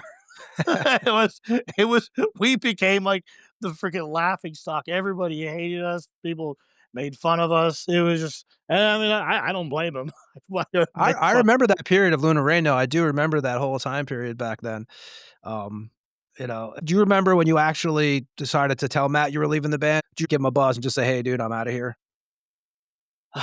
It was more of like I had it was during a giant fight or whatever. Like with it was me. I had my friend Justin staying over, whom he did not like one bit, and he was just it was this giant like altercation, and it wasn't like a fist fight, but it was just a giant argument, and then he was just like, ah, blah, blah. Something about Lunarena. And I told him, I was like, you know what? Fuck you. I quit. I'm not playing in this fucking band anymore. I'm tired of this shit anyway. And it wasn't anything. Again, looking back, I should have been a lot more mature. Should have been a lot more. I don't know. I should have handled it way differently than I did back then. I didn't handle it well at all. But You're 20 years old, think shit. yeah. Now you look back and it looks totally different, I'm sure. Did you guys do any shows? Yeah, there was I mean, it was tiny little things. There was some weird places in Ocala that we played. There was, I remember, so I know there a big, you were mentioning Impurity. One of the biggest points of contention I remember is Andrew also played drums in Impurity. You played bass in Impurity for a few shows, didn't you? I just helped out. I was again, I think it was to play in anything that wasn't getting made fun of and didn't have a drum machine. So but the thing is like people would always ask Impurity to play. They'd never ask Lunar Rain to play, or Andrew would like say, no, I'm doing this with Impurity, and like Spectral would get pissed because it's like, oh, you're supposed to be doing this with my band. And so I do remember that also being a bit of a point of a little bit of a point of conflict with that. So, you know, But that was the first it's band you weird. actually played live with, though, at the end of the day. Yeah, it was. I just it was yeah, it was a good experience. I do remember one of the guys, the Impurity guys, like yelling at me because I didn't know any better. And I was like on stage, just like getting tuned and everything. And he was like, dude, what the fuck are you doing? Dude, you tune off stage, don't do it on stage. And like, it was like such a super obvious thing, but it just did none of these things occurred to me. I no common sense, no, it's just, and he's like, no, you got to headbang, while you're playing. It helps you with your rhythm. It'll help you stay, and it's like, nobody wants to watch somebody just sitting there. I was like, yeah, what's the point of so he, the guy was again, another one of those, like, one of the older guys who was friends with them who had been around a long time. And, he didn't say it to me like in a nice or understanding way. He was pretty like mean about it, but it was good. It stuck with me. So I actually learned from him telling me that stuff. That period, you leave Lunar Rain, and Greg St. John leaves too, right? And you guys, so you start putting together Negative Plane. The name of the band, you were taking art appreciation classes. First of all, where were you taking those classes at? Santa Fe Community College. Okay, and yeah, so can you tell the story behind that with the band name? Yeah. So I was just in this art appreciation class, like we were saying. It was just some elective. I not really somebody knows much about art, but I wanted to learn a little bit. And I was like, "Oh, this is a cool elective. It's a little outside of my comfort zone." So I take the class, and actually, I thought it was really, really interesting. And it's funny is I've actually tried to look this up later on and I couldn't find it, but I remember specifically the professor saying, "Okay, here are the parts of a picture. Here's the positive picture plane where the brighter, more prominent colors are in the foreground, and then the negative picture plane, which are the darker, more hidden colors in the background."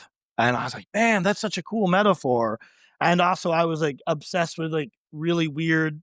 I was like into this phase where I wanted like really weird off the wall kind of black metal stuff like Vedbu and Zenda and things like that. That was a big one for me. So I wanted something that just seemed a little bit stranger and something a bit less obvious.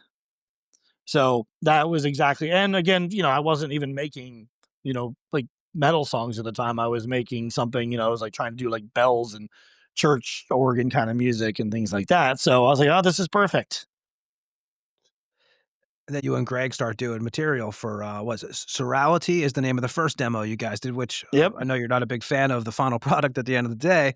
That whole thing was, again, also very, very haphazard the way that was going on because I would go to Greg's house and yeah, he did have this track recorder and and he also had a drum machine. I think it was the same drum machine that Luna Ray was using. But Following you. so but the thing is and I was already so annoyed with how like stiff and weird, like awkward sounding the programmed drums were. So whatever it was, I was like, we're not gonna have programmed drums. No, no way. And Greg, I don't know, I'm still amazed at how he was able to do this, but he would actually play by hand, like someone's like playing Nintendo or something.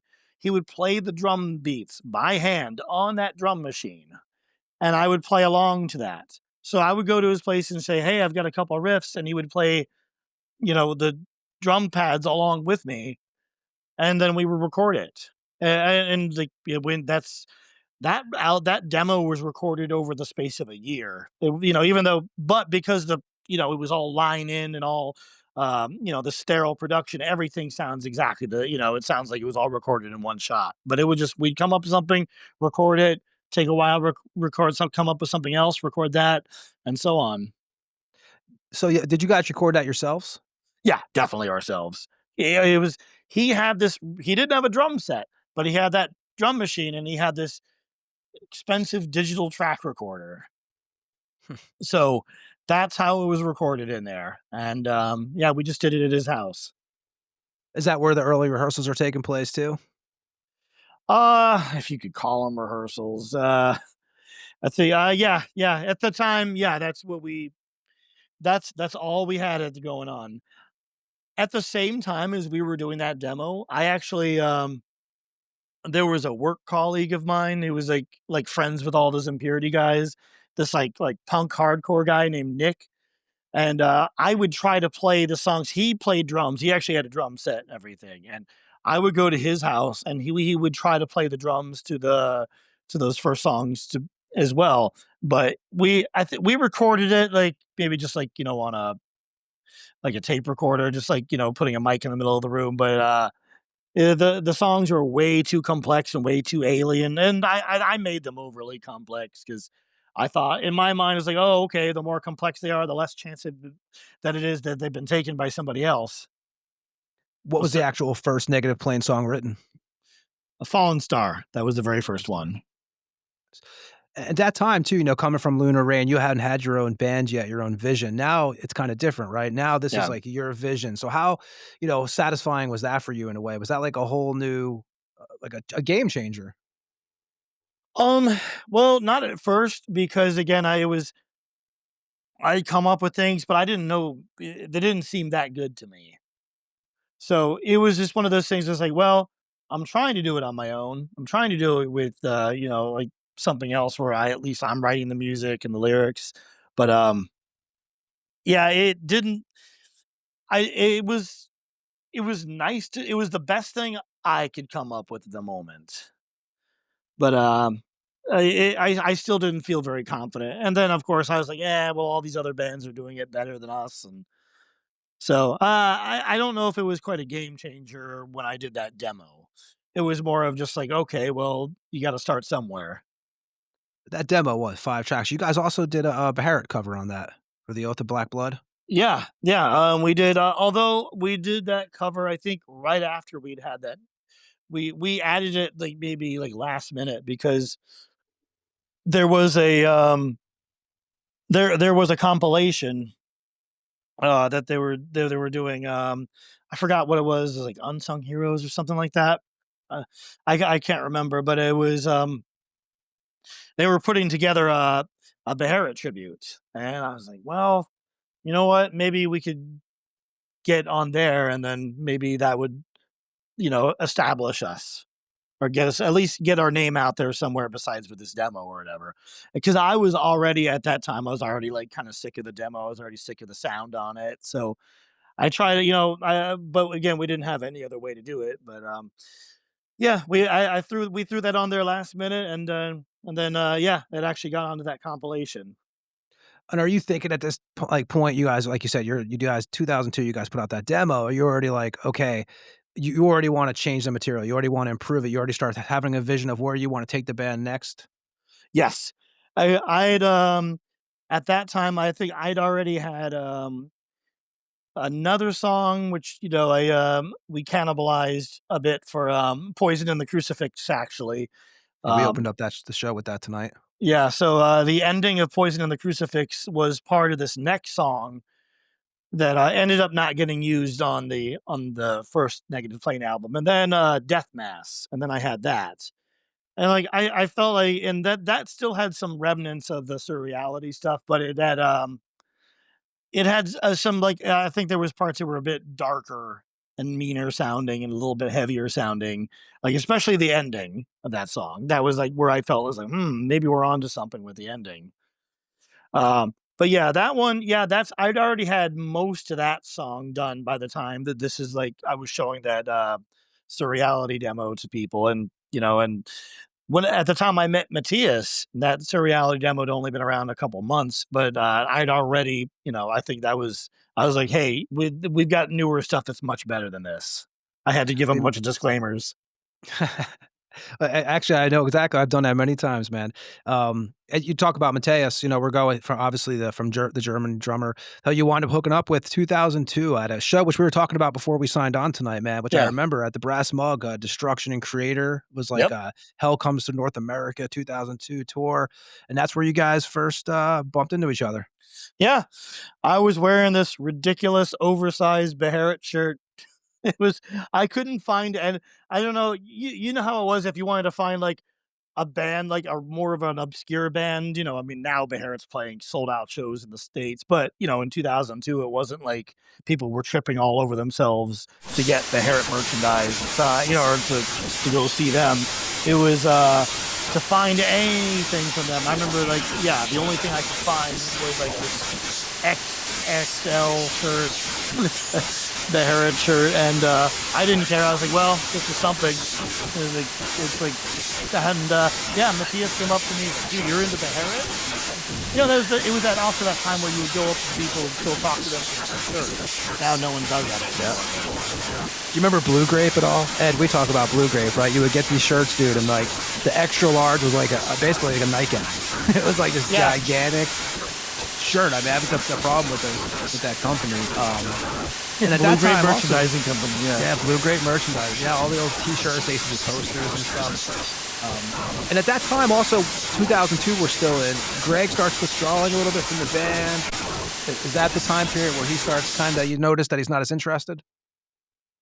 Yeah, and and that's how he stopped playing in most things. He was like Lunar Rain. It was the same kind of thing. He didn't really like tell.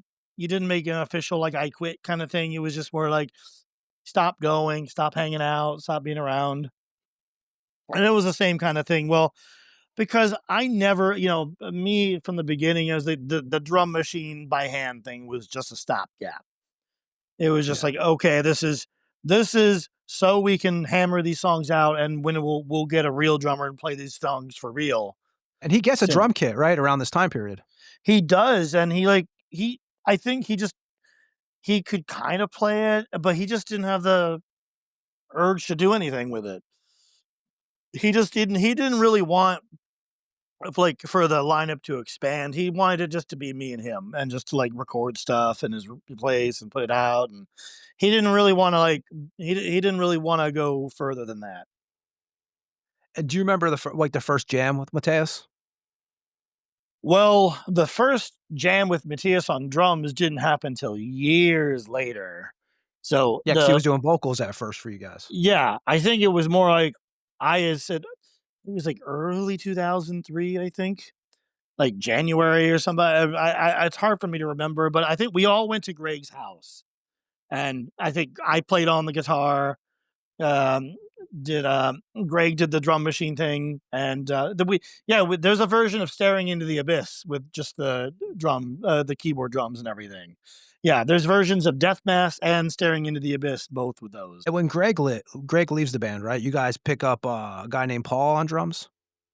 Yeah, and again, it was never like Greg never said like, "Oh, hey, I don't want to play with you guys anymore." It was never anything official. It was just we just say, "Hey, there's a guy with a drum set down, and or you want to come down here with us?" And nah, okay, all right. What about next weekend? Nah, don't feel like it. That's just how it went. But we went down there, and Matthias was playing with like just a couple of like a neighborhood friend of his, and yeah, they were just doing like cover songs and um. But it looked more exciting than what was happening up at Greg's house. So I was like, all right, cool. Maybe yeah, and we went to this guy Paul's house, and that's I don't know. Again, zero tryout, zero listening. Where it was more just like, oh well, the guy's older. He's played in old death metal bands. He knows how to play stuff. And how was the vibe with you, Paul, and Matthias? Well, I mean, at first it was just a couple friends hanging out, but when we tried to get the songs together, at first it was just kind of like, okay, well, this is just how a first couple of rehearsals is gonna go. People aren't gonna get the songs right away.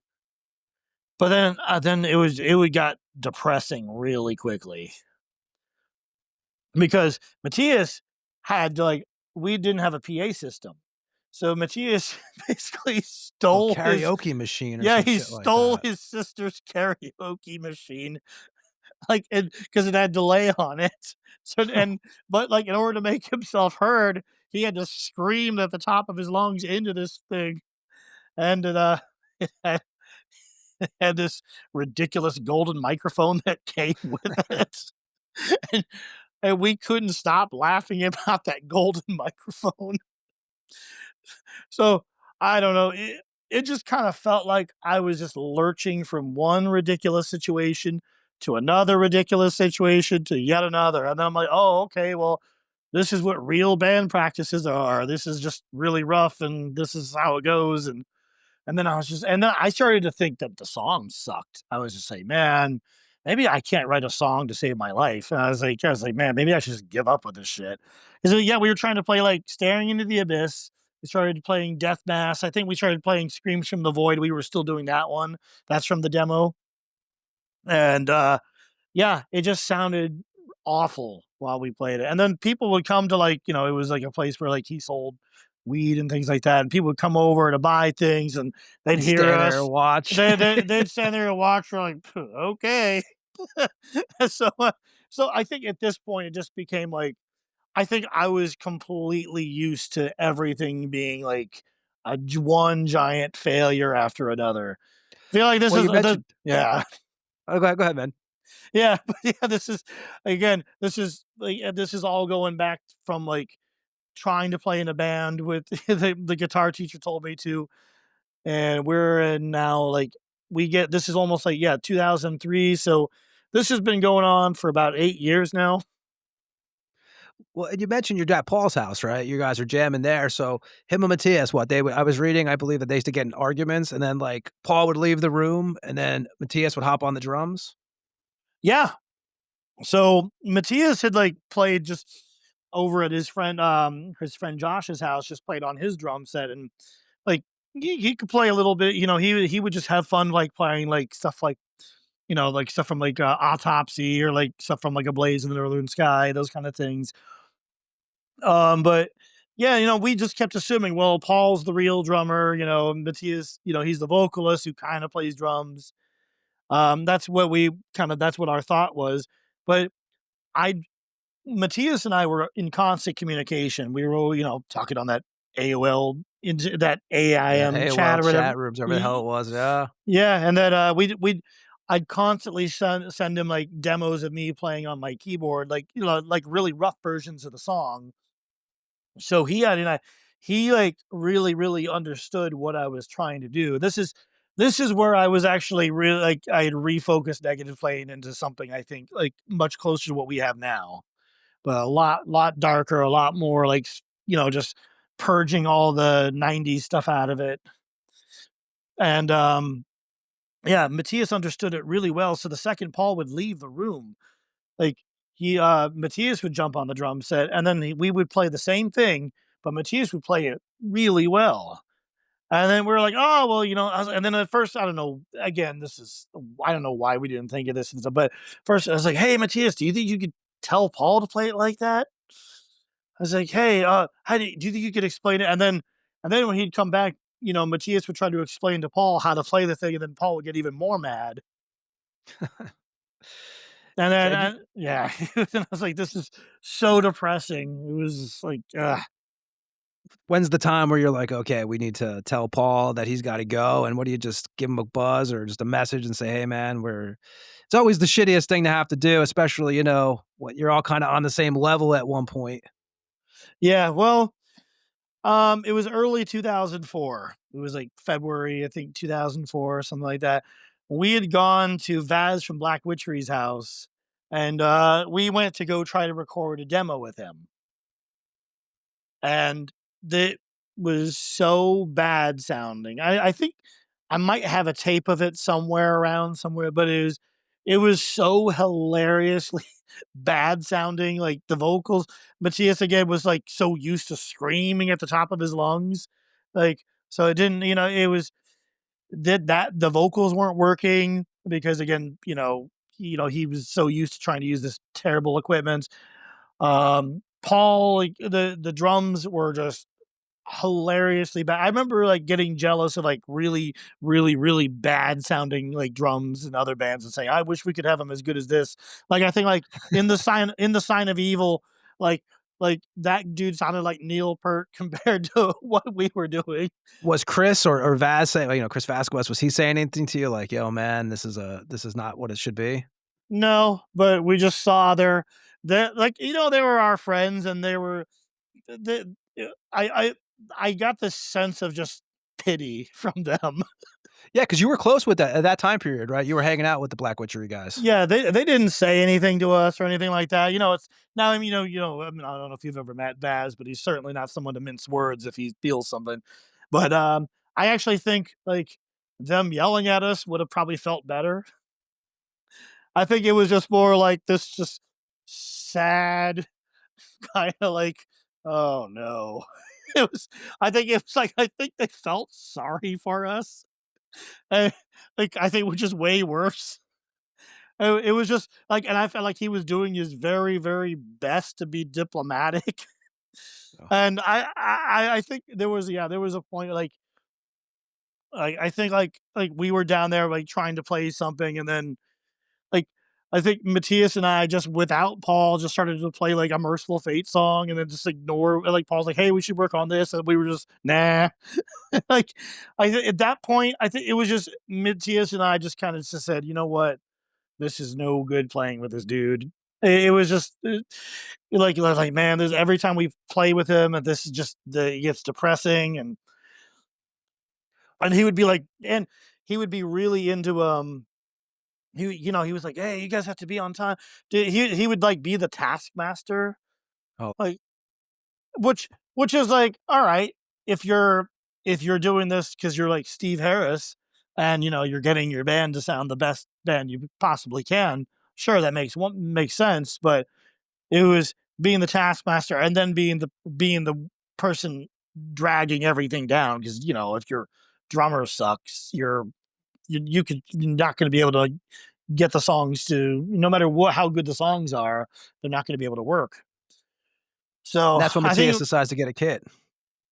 well, we first had to, I had to call him. I remember just sitting with Matthias. Is like, dude, you should just try to. Well, I think he and I just decided. We just sat and talked and said, okay. He said, I'm gonna learn how to play drums. I'm gonna get a drum set. Tell you what, you can you do the vocals. And because I would also tell Matthias, like, oh, make it sound more like Abominations of Desolation or something like that. And again, so it was just he was just like, listen, why don't you do it? And I think it was just a point of frustration. And then yeah, that's when I called up Paul. I called him and told him, I was like, dude, this isn't working out. He didn't take it very well, but what can you do? You mentioned Abominations too, which is going to kind of fit into 2004 also. So at that point, Matthias is getting a drum set, which actually Chris Vasquez helped him get the kit. Of, and then we talk about Mike Browning. That's how you. So basically, what you gave Browning a demo? Yeah, well, I showed him. I was mentioning I had with the drum machine version. There was a version of Staring into the Abyss and Death Mass with Greg playing the keyboard drums, or the drum machine drums, and yeah, we had like versions of that, and yeah, I don't know. I was huge fan of like Abominations and all the stuff Mike was involved Nocturnus in. and stuff. Yeah, I was like, oh, this dude's a legend, and yeah, and I think Matthias had written to him. Like Matthias was like really like outgoing and good at like writing to be, and he had said, "Hey, we're huge fans of like the stuff you did. You ever want to meet up sometime? Or are you going to be going to a show? It'd be great to meet you." And yeah, Mike, being the super chill, nice guy he is, actually responded, "Yeah, sure, guys, we can meet up and hang out and have a beer or whatever." And yeah, I met him. It was some show I met him at, and then I was like, me just like shy as could possibly be, like, this is the dude who like made all this legendary music, and me who's just been at that point just a giant musical failure all the run. And I say, hey man, can I'd love if I could just play you something. I played him that demo of Staring into the Abyss, and then surprisingly he's like, yeah dude, well after death we need a new guitar player. And it's like, oh, and I was like, wow, I'm not gonna, they probably have like, I had this mental picture of like 100 people trying out for them, and like having auditions and all that kind of stuff. So I was like, well, I'm not going to get this. But yeah, I tried. I took the demo stuff that I had heard from them. I tried to learn it as best as I could. Tried to just listen to it by ear and like get all the structures down. And then, yeah, when I tried out, I guess I was actually the only person who bothered to even try to learn the demo stuff, or even tried to learn it ahead of time. And I guess they were impressed enough that they wanted me to pick me as a guitar player. And that was that lineup was Mike and Lisa the Wolf at that time period, and you. Yes. And there was somebody else. There was a bass player. He left right after that, but I can't.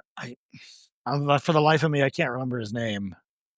Yeah, I haven't, man. Lisa the Wolf, I haven't seen. I remember Lisa the Wolf played at that club Venom. That was that was like 2003 is the last time I even saw her. How was like the first jam with them, and what was your, your thoughts? Like you said, of course, you're looking across the room, you're like, oh, there's Mike Browning. Like this is start looking back on the old Nocturnus records or Morbid Angel.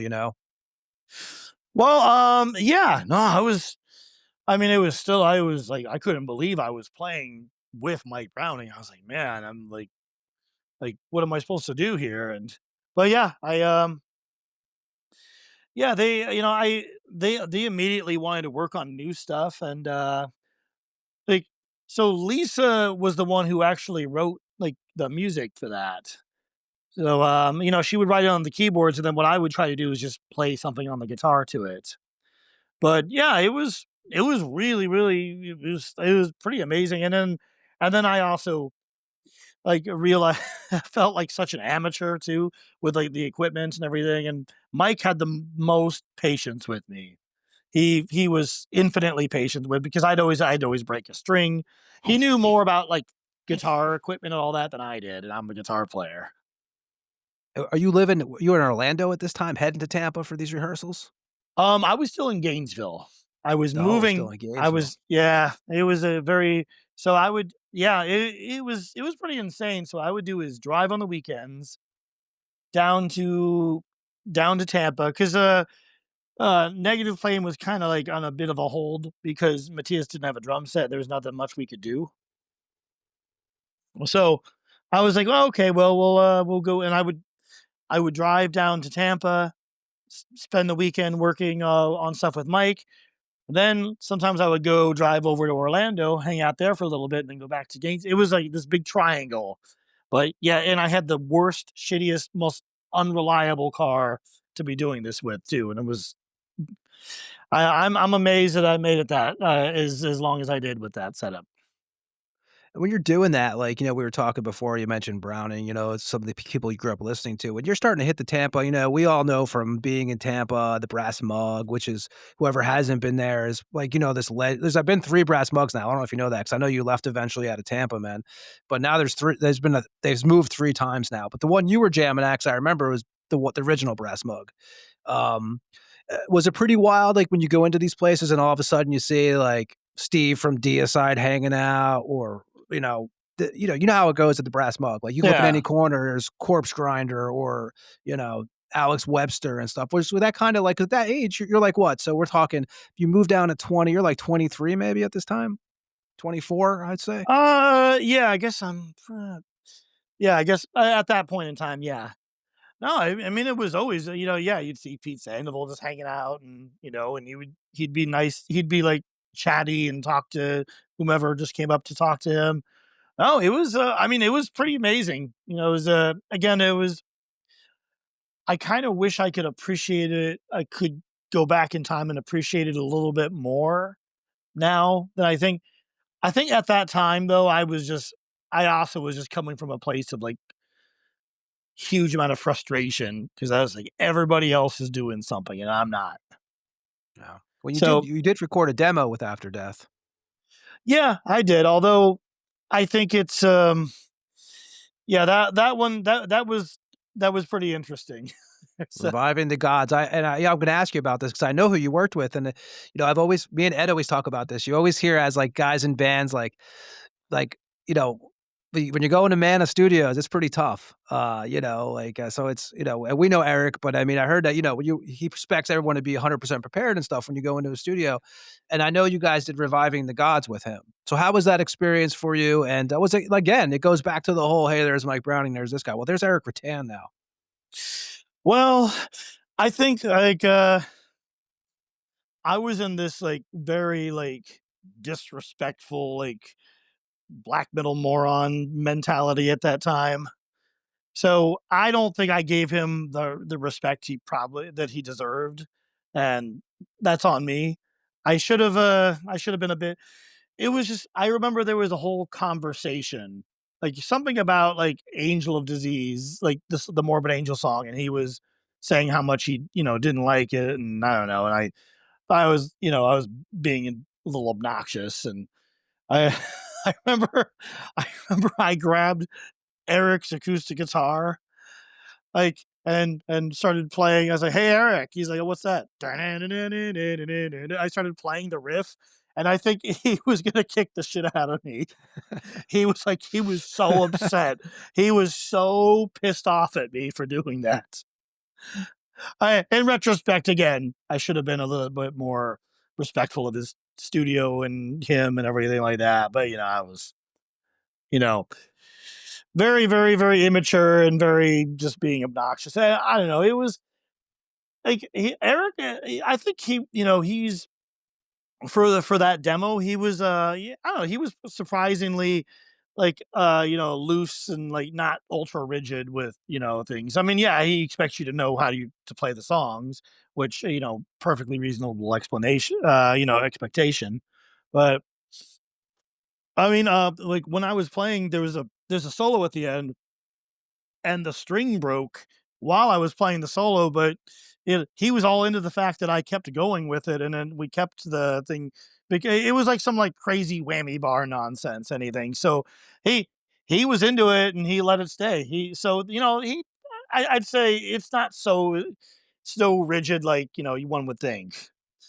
But I remember writing a bunch of notes saying, "Hey, man, can you put this phaser on this guitar? Could you put flanger? Could you basically put a thousand weird effects, and I was like writing it here and here, and he just looked at me. He's just like, "What the hell is this?" Yeah, none of my ideas went through, but it was Mike and Lisa. They were paying for the demo anyway. I'm the new guy from the middle of nowhere, so But some of your riffs made it on that demo, didn't it? yeah. Well, the song "Reviving the Gods" those were my riffs in that one. Okay. Even And though how I many was trying to sound like Nocturnus on that one too. how many shows did you do with After Death? None. That's an easy number. Yeah, they were gonna play a show. I had to quit the band like not long after that. Like right after that demo, I had to quit. It was the travel, right? And also, you had drums for Negative Plane on this time period. Yeah, and on top of that, I was like moving to Orlando and I was starting school. I was starting up my college university classes, and there was no way I could possibly keep doing it. How do you let That Browning know? Just give him a buzz and let him know? Yeah, I think I actually kind of tried to get out of the situation. I tried to like make up something because I was so embarrassed. I was like, "Oh man, I can't let Mike down," and then I made it worse. But but eventually, no, it eventually, yeah, all worked out. So Matthias gets the drum kit, and also we would talk about Black Witch earlier. Now, was he jamming with you guys on bass for a short period of time? Yeah, maybe like a month. Like Vaz learned a few different songs. We're talking about Vaz, right? Yeah. Yeah, yeah. He actually learned like 3 or 4 songs of ours. It was just stuff off the first album. I can't remember all the songs, but that he learned. But he did. It was just he was busy doing like Black Witchery stuff, and they were at that time they were very very active, and so it just kind of fizzled out. But it was he's a very talented musician. He's not just a drummer. Yeah, he's a very good bass player and guitar player as well. And you mentioned also the Orlando thing. You actually got a house there, right? You and Matthias got a house there, and you guys are rehearsing out of that. Yeah, it was. We moved there, I believe, like August, September of 2004. You guys were basically what, working and just writing tunes? Yeah, that's all we were doing. I was and going to school at the same time. So, but yeah, we would just we had everything set up. It was first upstairs, and then we moved to the downstairs living room. But yeah, I would just have my room on one side, his room was on the other side, and in the living room we had a whole setup there. And also with the band, you're always doing the lyrics? Matthias wrote the lyrics for "Angels of Veiled Bone." Those are his lyrics. But yeah, it was just I wrote the lyrics in a way where I could kind of also do the vocals at the same time. But yeah, it was just a certain style I was used to. You guys do that next, that 2004 promo. You guys recorded that in your house? Yeah, we recorded it in the house. Mixed everything yourselves?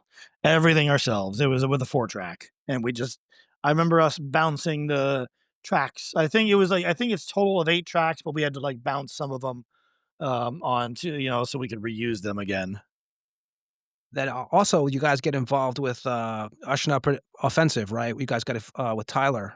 How does that whole relationship start? Well, so after we had that promo, we really we wanted to get signed to somebody because I just maybe to go back to what you were talking about. You were asking about like the game changer thing.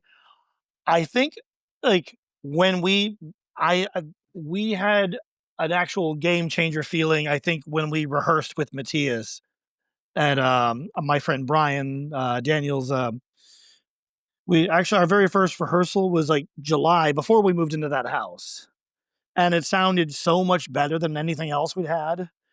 That's when I felt like, okay, maybe we actually have something here. Just wanted to kind of go back and mention that. Yeah, no, and I was going to actually ask you, with your guys' music too, it's totally different. I mean, you could say it's not for everybody, but for some, it's definitely got a certain sound, which I think is killer. I hear you sometimes call it black metal, and I hear that, but I also hear a lot of different stuff with it too.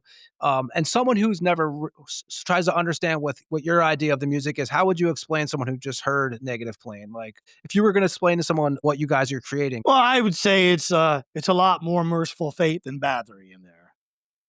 Mhm. I don't know. It's really hard to when you actually try to actually describe your own music. I'm sure when you have to say, Yeah. okay, it's like to try to put it into a paragraph or a sentence. But But you guys also have a lot of the occult in there, and like I think that's part of the makeup of the band. What's most important? Is it the lyrics, or is it the music, or are you one of those bands who are like, oh, someone could take the lyrics and make it for whatever they want, or is there something behind them that you want the people to actually understand? I think honestly with us, it's you have to have both. There are some bands where I actually listen to it, and the dumber the lyrics are, the more excited I get.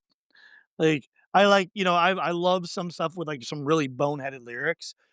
With us though, I think you need the lyrics to kind of match what the music's doing. So I really try to like Unhallowed Ground, for example, is a slower song. It's a more, the lyrics are like, it's more of a atmosphere. It's a kind of song. It's not there's not as much active things happening in the lyrics as there are in say like the Chaos Before the Light, which is, it's a very fast song. It's like basically the story of Genesis from a different point of view. And, I, I think with us, you really have to have kind of both in there.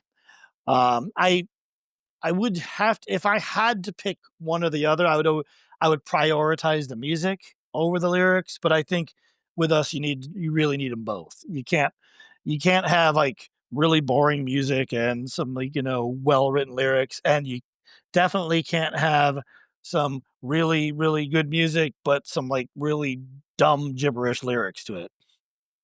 And how many people, like when you guys first start doing, putting out the demos and stuff, like how many people aren't getting it at first? Like what you guys are trying to do? Are you guys getting, because it's like I said, it's different. It's definitely got its own thing going on. So I mean, what is the reaction? Are you guys getting people who are confused almost? Like, Almost everyone was confused. We got no it like we still I think at that time though, like Matthias and I finally had we decided that we actually were doing something right, even if nobody else got it. But for the longest time, I was saying, when we were playing with Paul and all the other things, I didn't even know if it was good.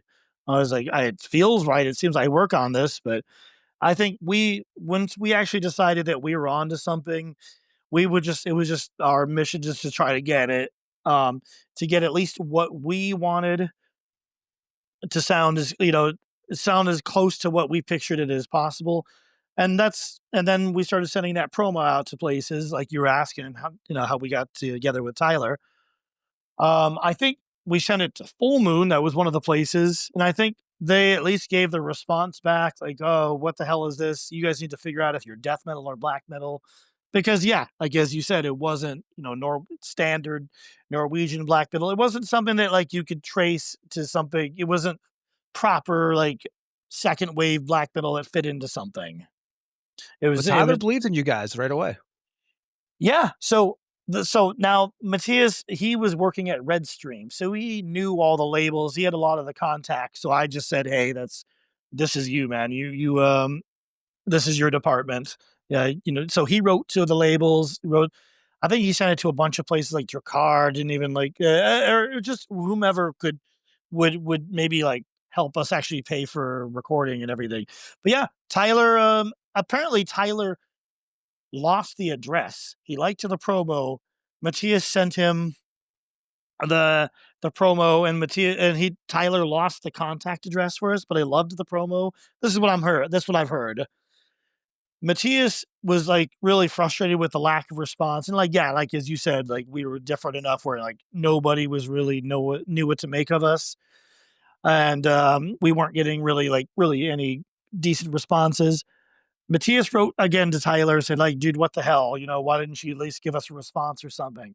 And then Tyler writes back, "Oh, No, I really loved it. I really loved it. I just didn't have the contact thing, "Hey, can we talk a bit more?" And yeah, that's how we started working with Tyler. And I remember we had to demo a few other songs because Tyler's like, "Well, I like these couple songs, but I need to hear some of the other ones before I you know, greenlight an album for you guys and help you pay for recording." So yeah, we demoed pretty much every song on the first album except for Unhallowed Ground. We said, okay, we're gonna leave one song so that you can hear when the album is finished and everything. Yeah, we're actually gonna end the interview later on with, "Unhallowed Ground," so that's gonna be the last song we play tonight. And you guys go into the full length, which is 2006. You guys record that again at the home studio, correct? At Chris's, Vaz's home studio for Black Witchery? Yeah, but we did try to make it. We in our mind, this was an actual professional studio recording, even though it was with Vaz in the basement. They had Tyler had actually given us a budget. He gave us a budget to work with. It was like $2,500, and we gave it to those guys. And we the deal was, okay, you're going to record and mix the whole thing for this. And we definitely didn't treat it like, oh, hey, we're going to go record at our friend's house. We treated it like we're recording a full length album in a studio, and that just happens to be there. And Vaz, oh, go ahead. Yeah, he and they invested all that money in like a lot of equipment, and they had in they had an isolation room in the basement, and then they had like a booth area, so it was set up.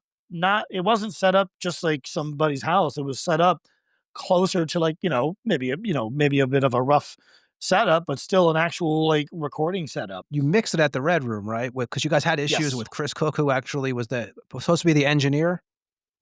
Yes, yeah, that guy was frustrating. He worked on the, Satanic, Might, right? With Black Witchery on that record with them. Yeah, he did. So, he he treated the Black Witchery guys with a bit more respect because they're at the time they were like a pretty established band and and they are a great band and they he just with us he just kind of talked down to us and he was just like, oh, you guys, oh, we would say, hey, can you like start this when the riff starts over? Oh, come on, tell me the timestamp. And I was like, well, I was like, okay, well, it's he would just be really really difficult with it. And and then we'd say, hey, we want to overdub something, and then he would yell, oh, how, come on guys, why do you want me to, that's ridiculous, why would you overdub that? I'd say, I want two lead guitars on this section. Oh, that's ridiculous.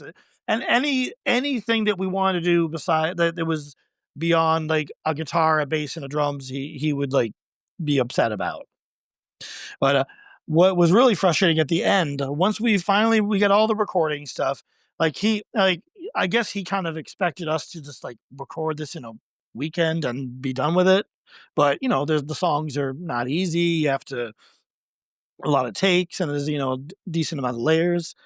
And I remember at the very end, it was like when we were doing the vocals, and he was. This is something I learned from Mike. Mike was like, "Yo, don't record things with the effects on them. Add the effects afterwards, because whatever you do, you're stuck with them." And then I was like, okay, well, Mike, I listened to Mike. I listened to took a lot of his advice. And then Chris goes and says, "Yeah, guys, we're really short on time, so you're gonna have to record it with the effects on the vocals." And we're like, well, I mean, I know what kind of effects we want to have, but maybe we should do this afterwards. Sorry, we don't have time. All right. So we ended up recording the vocals with the effects on them. Like, and Matthias would go and like change the effect knob like during a certain part to change the sound. But yeah, it was like he rushed us at the end, and then after that, it was like we had recorded this stuff in what, July, I think, July, August, 2005. 3 months, right? Yeah, it was like July, August, maybe into September, but almost all of it, July and August. And then we call him and say, "Hey, let's go mix the album now." Yeah, I don't know if I have time. And we would just keep asking him and Vaz, say, "Hey guys, we want to go mix the album now." Yeah, I don't know. Or they wouldn't get back to us; they would just ignore us. And Chris, like, he would just, hey, we'd say, "Hey, dude, we really need to get this." Yeah, guys. And then eventually, I think it was in November. He's like, guys, I'm sorry, I don't have time to mix you guys. We're like, what the hell do you mean you don't have time to mix us? That was part of the deal. We gave you $2,500 for this. Yeah, but I don't have the time, so you're gonna have to just do it yourselves or something. So we're like, all right, you fucking asshole. So we were like, and then of course we'd given all the money already. Again, we were just like, Oh yeah, budget's gone. so then we're like, Matthias and I are like, oh, well, this is fucked. So, well, turns out that was a happy accident. Because I think if he would have mixed it, the thing would have been a total failure. You guys went over, I said, the Red Room right after that and did the mix. Exactly. That changed everything. Those guys made it. The raw tracks were so depressing sounding. Those guys made it so much better sounding. Who did you work with over there? There was a guy, his name it was Brad Johnson was one of the guys' names, and then the main guy's name was Sean. I can't remember his last name, but Oh, Sean, Beamer? that sounds really familiar.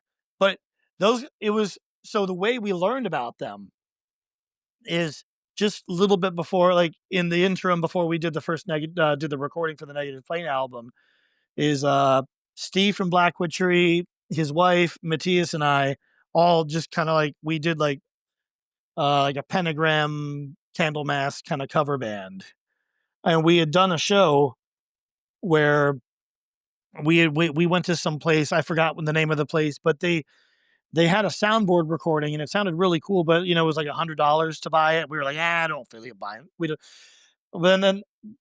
But then we remembered the thing sounding so cool. And then when Diaz and I didn't know what to do, we were like, well, hey, let's call that place where we did the recording. They had a cool soundboard thing. Maybe we can mix it there. And they said, oh, we don't do mixing here. We do it at the Red Room. And that's how we learned about the place. Did you guys have a name for your project that you guys were doing? Oh, I don't remember the name, honestly. It was just a cover band. We were just doing I think we did Hellhammer covers, Pentagram covers, did a bunch of Pentagram covers, and I actually played bass and sang, and Steve and his wife both played guitar. When you guys give that first full length over to the label, they really dug it? Well, once Tyler heard it, I mean, it took forever for him to get it because again, we didn't get to go mix that thing until December or January. It was almost 6 months later. But it was no, Tyler seemed like he was really into it. And then I think I remember him saying something along the lines of like, well, I think this album's brilliant. I really like it. I don't know who else is gonna like it. I have no idea how this is gonna get received. But at that time, that was something I was truly proud of. I think and like you were saying, your earlier releases, right? You were kind of like you kind of questioned, but now you're getting what you want out of the band. You're starting to like you and Matthias are kind of really enjoying what you're making now. Yeah, no, it was songs I liked playing, and I thought they were exciting. I liked the sound on there. The sound was mean. It didn't sound like any other things coming out in the 2000s that we knew about, at least. It had like the guitars were mean, like the drums sounded way heavier than most other things we'd heard. It was everything that shouldn't have been out at the time. It was a big fuck you to everything that was in that early 2000s period. Yeah, if you remember, it was a weird period of time too. Yes, it was. It was definitely a weird era. What's cool too is you guys now. So with Negative Plane, there was not really a plan to do a live shows, right? But then you guys go into 2007, and you guys do your first live show. You guys do the back end of the Angel Corpse tour with Watan. Yes. I mean, we had wanted to do live shows. It was just the problem is we kept trying out bass players, and we even like put an ad out we were so desperate to try to find somebody. We actually put an ad out. We're like, well, bands in the 80s and the 70s did this. It's like, yeah, maybe, hey, how hard could it be? So we tried to audition people, and it was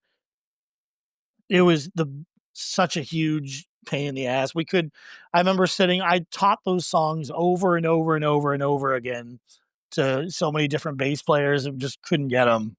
Which is crazy, dude, right? Because drummers is usually the thing. Like, the drummers, I don't care who you talk to, what band you talk to, where they're located at, there's, like, 2 drummers that play in 500 bands in that town.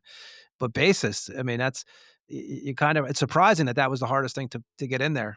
Well, we'd either have people who, were decent musicians and just couldn't be bothered to play with us, or we would have the opposite. We'd have people who were eager to play something, but they couldn't play. Like, as in they could not get the music. They could, again, it's, the song, the bass lines aren't just following the guitar. They're relatively complex. So, yeah. And, if there's, that was, and I guess we also lived in the middle of nowhere. We lived really far outside of Orlando, so it was a little bit harder to find people as well. I remember we did have on the promo, we had a bass player at that time who was really, really good. He was a really good guitar player and a very good bass player, and he picked up things really Is that quickly. Josh Murray? Before him, actually, was another guy. And we credited him on the demo, but he didn't actually show up for the recording. So he was an amazing musician and also probably the laziest person I've ever met in my entire life. I didn't have a cell phone at the time, so what I would do is he lived near where my university was. I would go pick him up. He had a car, mind you, but I would pick him up, drive him to our rehearsal space, to drive him to our house, maybe half hour away, and take him back home. And all he had to do was just basically get in the car, show up, play the bass, and then go home. He would fall asleep when I was supposed to pick him up, and I would call him, go to a payphone and try to call him, and he wouldn't pick up. And I would go back and try to put more quarters in there and then I would go knock on his door and they're like, "Oh, sorry, I forgot." And he'd fallen asleep. And it was so that's the kind of stuff we had to deal with. Was it nice to finally get the first gig under your belt? Like, you do that where was the first gig? I mean, I heard you guys were playing for, like, $100 a night during that time period on those shows. Hey, you gotta Where start somewhere. Yeah. Yeah, dude, $100 a night, shit, man. For some of my bands, that was, you didn't get that, you know? But, I mean, yeah, so how was that? Where was the first gig at? That was in Virginia. I'm trying to remember. It was like really, really close to what was it? Jacksonville, Virginia. It was very close to DC because I remember specifically us flying. It was just before you had all the luggage restrictions so prevalent. I remember I actually took 2 guitars and my amp, the head and everything. We flew our stuff up to we flew it up to DC. And I remember we thought someone was gonna pick us up and take us to the first show or whatever, and nope, no one was there to even give us a ride. So we had to I was like, well, so it was a nice, it was interesting. And then it turns out it was Watain and Angel Corps didn't really know that we were gonna be. I mean, I think they knew somewhat, but there was no space. they they were nice enough to split us up in their vans and let us ride with them and Oh, put their nice. stuff in there. But yeah, it was we didn't have a van, we didn't have any of this kind of thing. We Was were that the time period, Eric, I remember they would collect, so I dealt with them before they were started getting big even back when I used to do that zine I was telling you about earlier before we signed on tonight, the Rivet Rag. Were they picking up the roadkill and stuff on the side of the road for the shows at that time period and stuff? So I remember um they played the Mug, dude, and it was I mean, you couldn't even stand close to that stage. oh well, I think people brought it for them, if I'm not mistaken. I can't remember. Yeah, I don't remember them picking up roadkill, but I did ride on the bloody seat bench, all filled with a cooler of blood and everything like that. So I know they definitely had a bunch of real blood. But I think people brought it to the shows for them. I could be wrong, but it was I just remember they were they were so nice and generous to us. They really made sure that because the places one of the promoter guys didn't even want to pay us the $100, and they would try to make sure oh come on, you got to make sure at least they get the $100. And and then the $100 we were just spending on the hotels every night. That's It's nothing, yeah, Yep. but it's something though, I guess, really, if you think about it. Yep. And is that so you when you did those shows, you guys had Josh Murray with you for Yes. those gigs? Yes, we did. And about this time, like, we obviously, I'm not from Florida originally, and you're not, and, Ed's not, but are you starting to get really burnt out of Florida? And I know you guys both, which we'll talk, you guys both relocate to New York City eventually, but when is it really going through your mind like, "Man, it's just stagnant, I gotta get the hell out of here?" Well, I think like after that tour, I don't know. It was just it was just you started to slowly start to see like people we would know, like yeah, like there'd be like nothing to do besides like everyone just party way too much, and I don't know. It was just like I think I was already just getting so sick of there not being like seasons and no like it would just be like okay, well it's January, so now it rains a bit more, and then it's hot again in February. And I Yeah. was so getting so tired of seeing like palm trees. Well, again, also the isolation was getting to me. 'Cause we were just so far out of the middle of nowhere, and I think we'd honestly been looking, trying to find our way out for a while. We were trying to figure out where we should leave to, and yeah, it was Yeah. just really I think Florida was just like, "There's we don't have anything there, we can't find musicians." Yeah, like, finding like, the problem finding a bass player, Nice. it was just too much. It was I was starting to get, like, that same trapped feeling like I was feeling with, like, with Omaha. And you guys both mentioned you guys going out to New York City, and also early on, you guys are wearing, like, you guys have a whole different stage attire back then. You guys got the black robes and stuff like that going on. Yeah, yeah, we kinda wanted to just, like, make it, like, big and theatrical and everything, I'd say eventually though, we after I remember, like, I left one of those robes in Tampa, so we couldn't play with them for the next show. But I think after a bit, I was like, well, I think we decided that we wanted to, it was like, all right, let's make it a little bit less. We started to think that less is more, and that we had taken this picture of us and me and Matthias. We had taken this picture that was like it was an accidental blurry picture, but it would like had this big shadow of us, and you couldn't really see us, and it was we intended it to just be a regular picture. We didn't know it was going to look like that, but then we were like, man, it'd be kind of like I was like, man, that would look cooler than like some over the top stage outfit. So that's kind of what we changed. We After that's why we changed. Well, you guys head out to New York City, and you actually that's where you meet your bassist, right, at an Inquisition show. That's where you meet Diego? Yes. 2008? Oh yeah, 2008. It was only like a couple weeks after I'd moved here. If And what venue was that at, if you don't mind? I'm from that area, so I was kinda curious, the Inquisition show, was that, in Brooklyn? So it wasn't at a regular venue. It was at this warehouse. It was like on the very northern part of Queens. I can't remember. I've never been to a show there since then. It was like I forgot. It was like something like Bjork's husband owned that place and had the show there. It was some really strange, but it was not a normal venue. And you just clicked with Diego right away? Well, he'd already knew about us. It was he knew that like we had that he'd already heard the first album. He got it like not that long after it came out. And he was, he I think he would like I think when we were trying out bass players back in Florida, he was almost like he said he was tempted to actually try to go down to Florida Oh, and try out for us. nice. So yeah, no, I mean, this time I made sure like I think like we hung out and then I told him like, all right, man, before I even have you try out or teach you these songs, I need to see if you can play something. So yeah, I remember I think he played Invincible Force by Destruction on an acoustic guitar. And I said and he was able to play that. So I was like, okay, if you can play that, you can try out for us. Nice. And where are you guys rehearsing in Jersey at that time? Or you Yeah. guys in New York? It was in Jersey at the time. I just found a place near where I was living. I was living in Fort Lee at first and then Cliffside Park.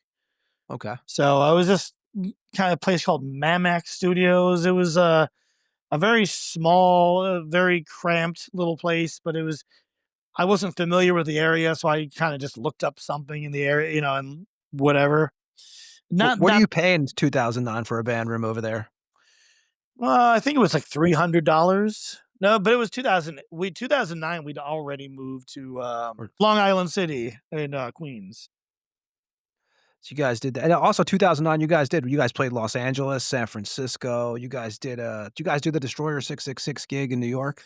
Oh yeah, yeah, Europa, yeah. And how are the bands like, so you guys are obviously, like I said, you guys kind of have your own thing going on, right? Are you guys gelling with bands in the area, or is it like, you always wind up having like 2 or 3 bands you do shows with or have some kind of like bond with? Are you guys finding that with Negative Plane 2009 time period? Well, I mean, we hung out with these guys in this band Villains. And they were also on the Tyler's label, and they came out with an album about the same time as us. You And played with them, didn't you? Some shows in Europe? yeah, exactly. So I mean, he was, and the main guy in Villains, Lino was, he's an old New Yorker. He had a band. He had a band before that, The Dying Light, and then Hemlock before that. So like Hemlock, yeah. so he was involved in all this extreme stuff since like the late '80s, early '90s. So yeah, he was it was really good to hang out with him because he would like show us some of the places in New York to go to and to meet up at. Yeah, but definitely we felt a lot more. I think we were a lot more comfortable up here. And up here, it was a bit different. Like people actually like respected us a little bit more. In Florida, it was always kind of like, yeah, this is the whatever band, It's, but yeah, up here, yeah, it was actually, people treated us like we were actually like doing something interesting. And I mentioned that with the Villains, is that the first time? So you're filling in for them, right? Is that your first time in Europe? Yes, very first time ever. Nice. How was that experience?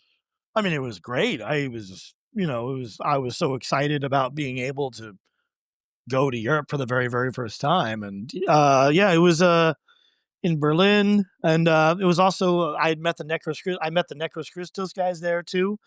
Um, we uh, we had been doing some trading since like I'd heard them in 2007, and I sent them a couple of our LPs, and then they sent us a couple of theirs, and yeah, it was really great to meet those guys, and also that's when I met Dara from Invictus as well at I that. was gonna ask you about Yeah, that, yeah. yeah. Great label, and you could obviously that same time period, like you said, you actually become involved with Invictus, and that was so was that I had read something where you guys needed funding for the next record, and you kinda figured out how you can deal with both labels, Yeah, Offensive and Invictus?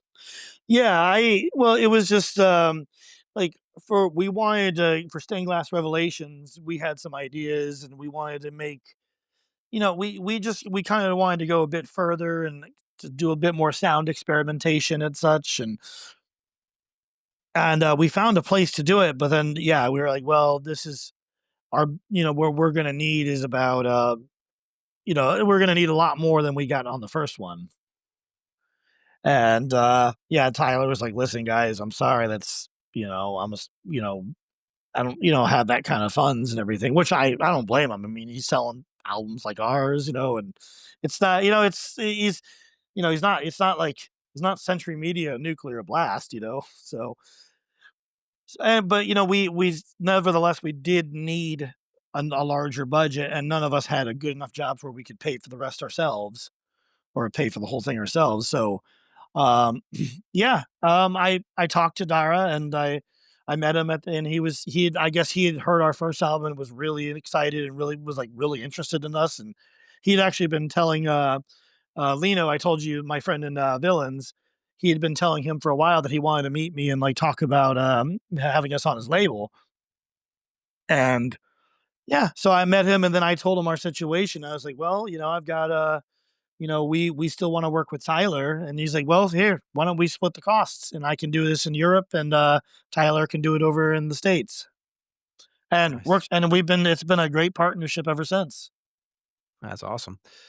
And when you guys did the next record, you guys were actually gonna go to, which I know the studio somewhat, you guys were gonna go to Tracks at first, but you wound up going to Seaside Lounge over in, Brooklyn Yes. to do the Stained class? Yes. Although again, the thing I don't think we gave tracks a fair shake at all, because we went there and recorded a demo version of something, and then like I didn't have all the lyrics done for Lamentations and Ashes, so I kind of like improv'd a few parts. And if you're improving things for vocals, it's not gonna sound right. It's not gonna sound strong. And we had a little like mix down there, and then it was all done like a really, really quick thing.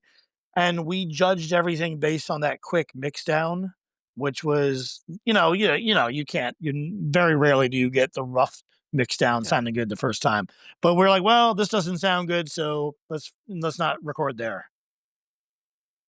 And you guys, yeah, in retrospect, we should have given it a little bit more of a chance, but oh well. you guys did go over to Seaside Lounge. You guys did what, 2-inch tape on analog there.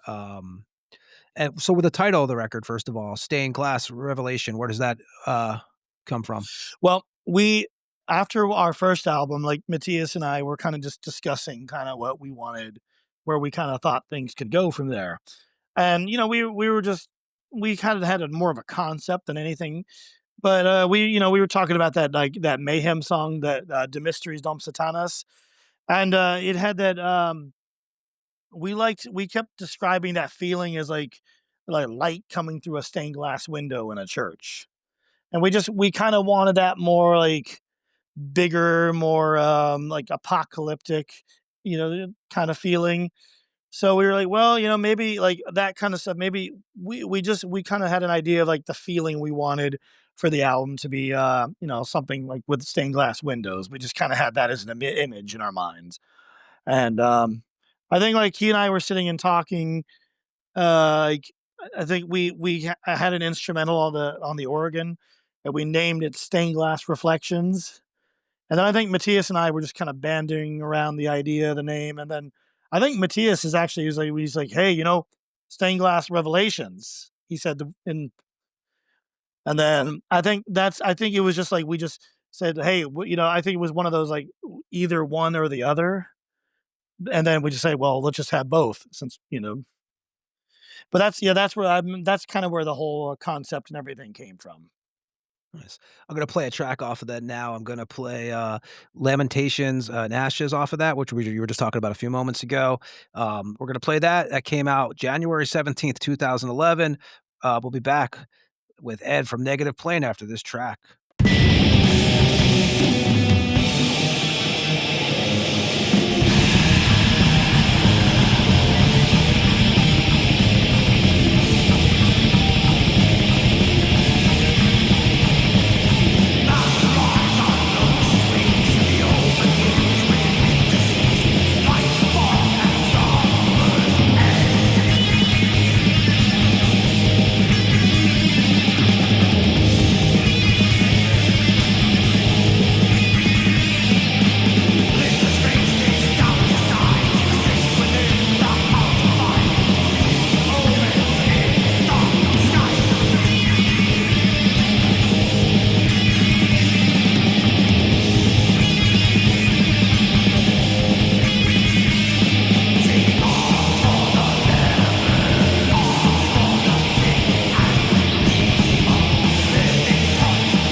that was Negative Plane. So, also around this time period, man, first time for the band in Europe, 2011, you guys play, Hell's Pleasure in Germany. You guys tour with Tribulation. I think you guys did 9 shows with them. You guys played Hole in the Sky. And how first of all, how was the tour with Tribulation? A lot of fun. Those guys, really, really nice guys. We got along with them great. Had great times in all the various places we went to, and yeah, I don't know. Yeah, we're still friends with those guys today.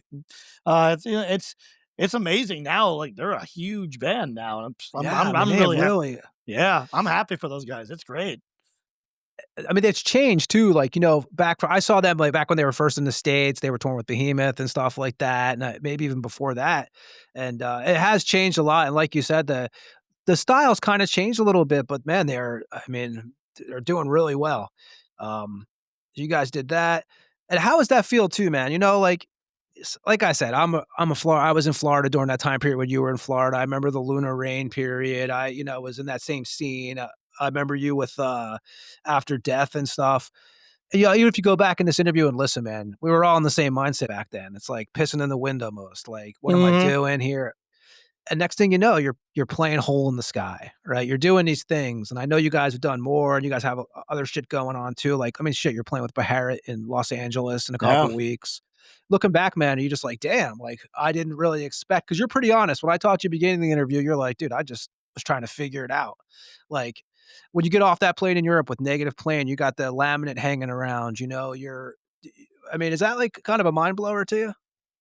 Yeah, every now and then when I stop and like when I take a breath and actually think about it, I'm just, there's sometimes where you kind of get a little bit jaded and yeah, and I'm plenty guilty of that myself these days. But yeah, now and then, yeah, I'm just like, well, I'm like, holy shit, I can't even believe I'm here, and I can't believe I get to, we get to play this place, and I'm, like I think when we first got to Germany, actually, I think like when we played at Hell's Pleasure, it was like the biggest stage we'd ever played.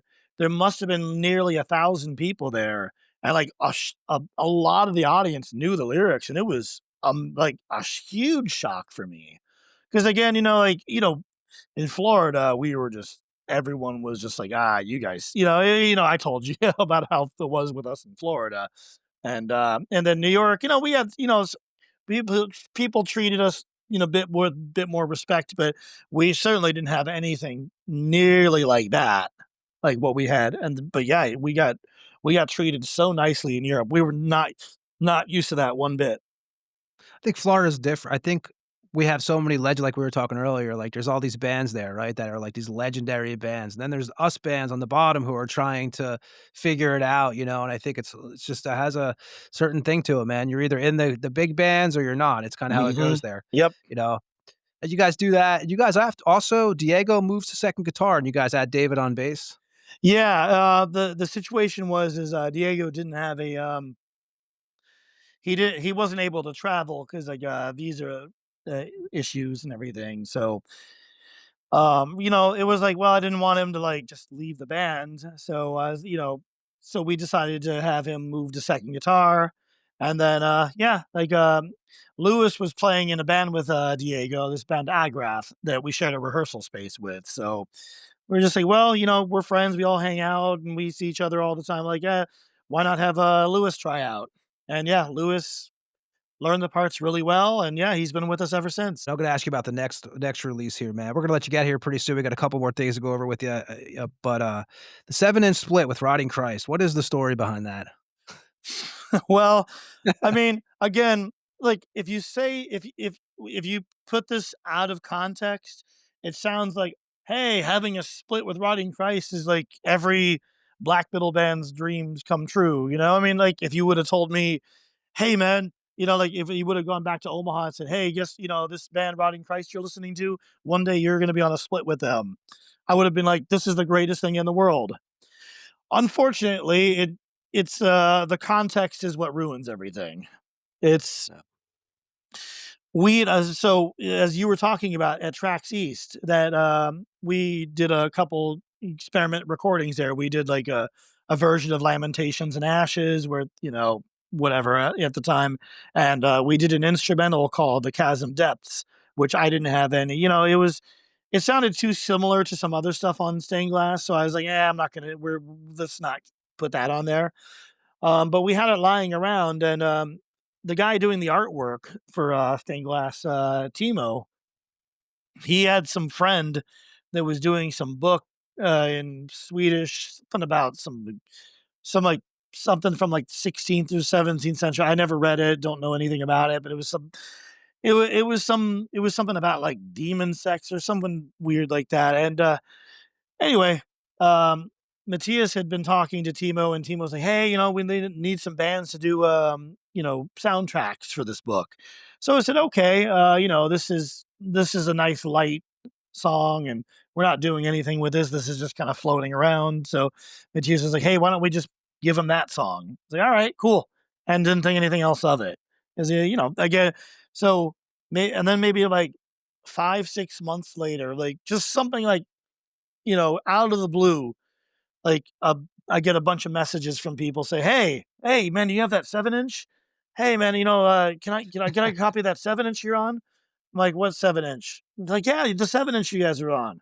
I was like, dude, we don't have a 7-inch. I think you got us mixed up with somebody else." And no, no, no, you're on it. What do you mean? Like what? Like and I was also playing with this other band, Occultation. It's like Occultation.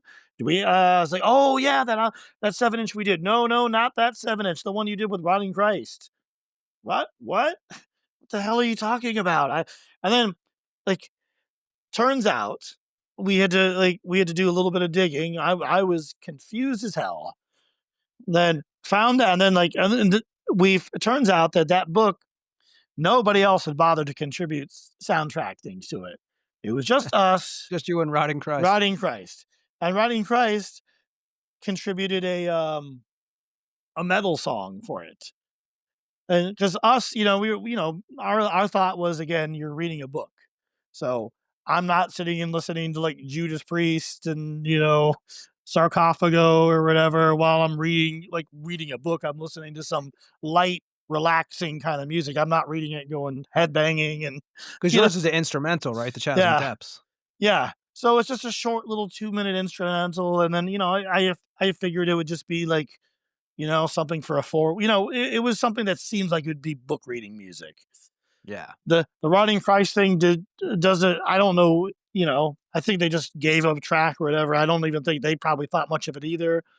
And then, yeah, the guy decided, because nobody did this, and then the book was delayed, that he would just put it out as a 7-inch, like without asking any of us. I don't think he asked Rotting Christ. He certainly didn't ask us. And then started selling the 7-inch for like $14 or something, and it was just like. And we were just like, and then of course, right after that, Tyler and Dara were also like, "Guys, what the hell is this? You guys didn't tell us you Oh were doing yeah. this." Yeah. We're like, we didn't think anything of it, dude. So it's got your name on it. It's got this, and you guys didn't think to tell us this, and like we thought it was a bootleg. It's like That's crazy. so yeah. That's unfortunate. That's the context behind that. And you mentioned the band Occultation. You did Mhm. what? You did a demo with them in 2010. You tell me if I'm missing something. You did 3 and 7, the full length in what, 2012 was it? Yep. And then the Silence full length in 2014. How did you get which came out also on Invictus, which we talked about Invictus earlier. How do you get involved with that project? Well, there was basically my girlfriend at the time. She was a drummer, and she had tried to also play in a few other bands, and like it didn't have any success, and like kind of wanted to go in a darker kind of direction with the stuff she was doing. And I encouraged her, because of my own situation, and with Lunar Rain and all that kind of stuff. I said to her, "It's like, you know what? Don't bother with trying to join other people's bands. Just start your own thing. Write your own music." Here's, I taught her how to play a little bit of guitar stuff, and she was playing bass, and she started recording things like with her playing the drums. She was already a very, very good drummer, so she was recording the drums, the bass, and then she would sing over it. And then she's like, but I can't find a guitar player anywhere. And I was like, well, I don't know. I was like, hope you find somebody. And she's like, well, it's like, and then eventually I said, okay, you know what? I'll tell you about. I'll I'll add some guitar stuff to this until you find somebody permanent. And so on the demo, the Somber Dawn demo, I added guitar stuff over things and just kind of improv some parts, and and then maybe like when she was working on stuff, I'd say, hey, maybe you should repeat that, or or maybe get this, or I'd say, hey, this part sounds, I would give her just a couple suggestions, just outside suggestions. But turns out, after that demo was done, it was kind of fun to play, and we played a show. I played a show with them, again, hoping that sooner or later she'd find another guitar player. But I actually enjoyed it, and then like things started slowing down for like live stuff on the Negative Plane side. So I was like, well, I could do the, I was so burnt out with staying after doing Stained Glass Revelations. I needed to change a pace, and I love stuff with actual singing in it. I told you I grew up with the, stuff like, like rock and roll. I like, stuff with like singing vocals, not like death and black metal.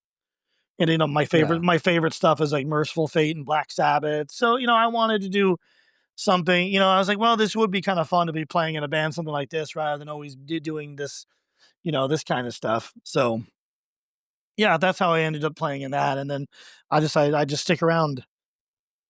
Well, then you also did, which I think started out with keyboards in 2013. You did Culty Ghoul after that. Yeah, that was yeah. So I was not even supposed to tell anybody about that for until it was only I think a year or two ago where they actually mentioned I was playing in it. But yeah. Yeah, that's the first time I heard that band. It was, I don't, you weren't involved at that time. I believe it was Maze of Coffins or something like that was the first track I believe I heard from them, or maybe if I'm saying that name right, but it's definitely different, man. I know you Mhm. did. So did you play bass on the 2016 record too? Yeah, I didn't start participating with them until like 2013. But or was it 20, whatever like a Henbane was. But yeah, Yeah, they so you did keyboards on that, right? It was 2013, yeah, I just did the keyboards on that. I didn't do the bass. That was just the keyboards. That was all. and then you did the bass on the 2016. Then you also did what, 2 EPs with them and the split? Yeah, I did so Henbane I did just the keyboards. Um Coven I did the bass and the keyboards. Sinister I did the bass, the keyboards, and the theremin, and same thing on Eyes of Satan and Deeds Without the Name. You guys, it's still a project that's ongoing? It's better that I let them talk about that. Yeah, no problem, Yep. man. But yeah, so there's that project you were involved in, which is definitely different too. Another, me being, I love the old school horror. 2014, you play in Sweden.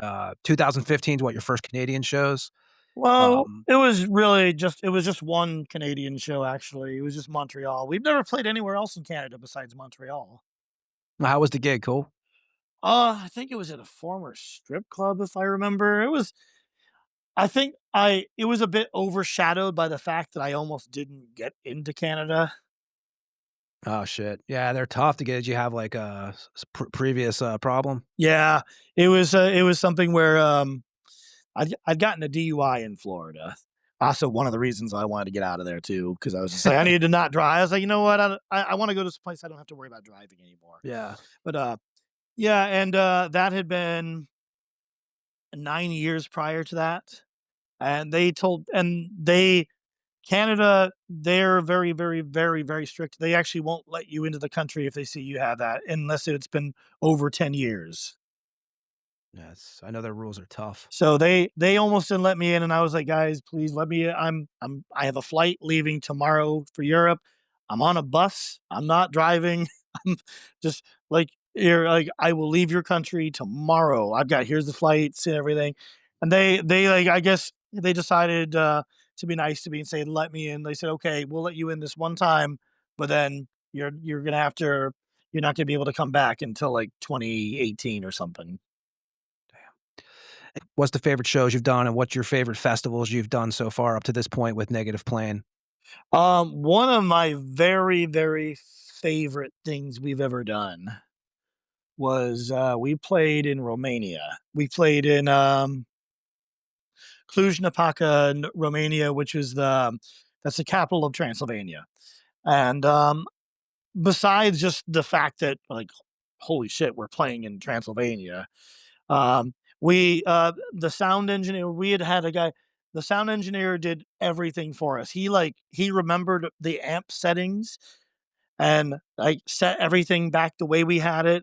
I think it was the quickest changeover we'd ever had. And it was like one of the most amazing audiences there. And another one was Chile. We played in Chile. We actually played Chile twice, but I think the first time was the most insane time we did that.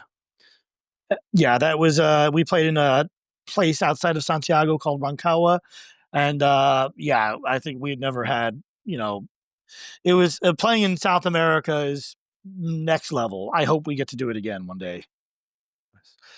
In 2022, you guys put out The Pact on Invictus, but I do want to ask you, man, like I told you before too, I always tell everybody that comes on the show, you can only answer what you want to answer, but Yeah. obviously 2021, Matt Spectral passed away. Do you remember how you found out and the last time you had spoken to him?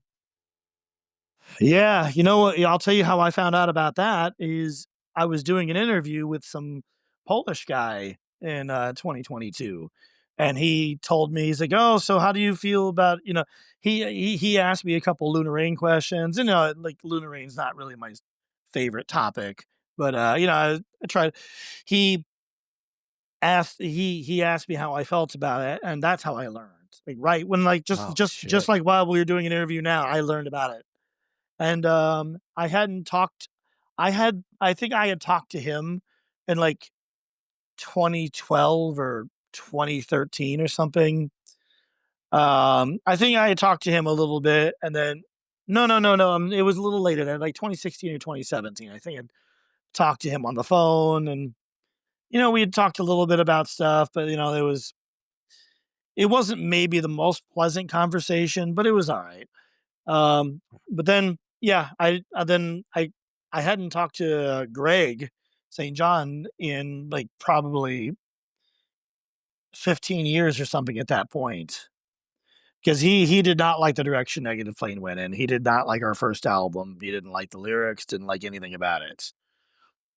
But I I'm imagining he still doesn't, but it's so long ago.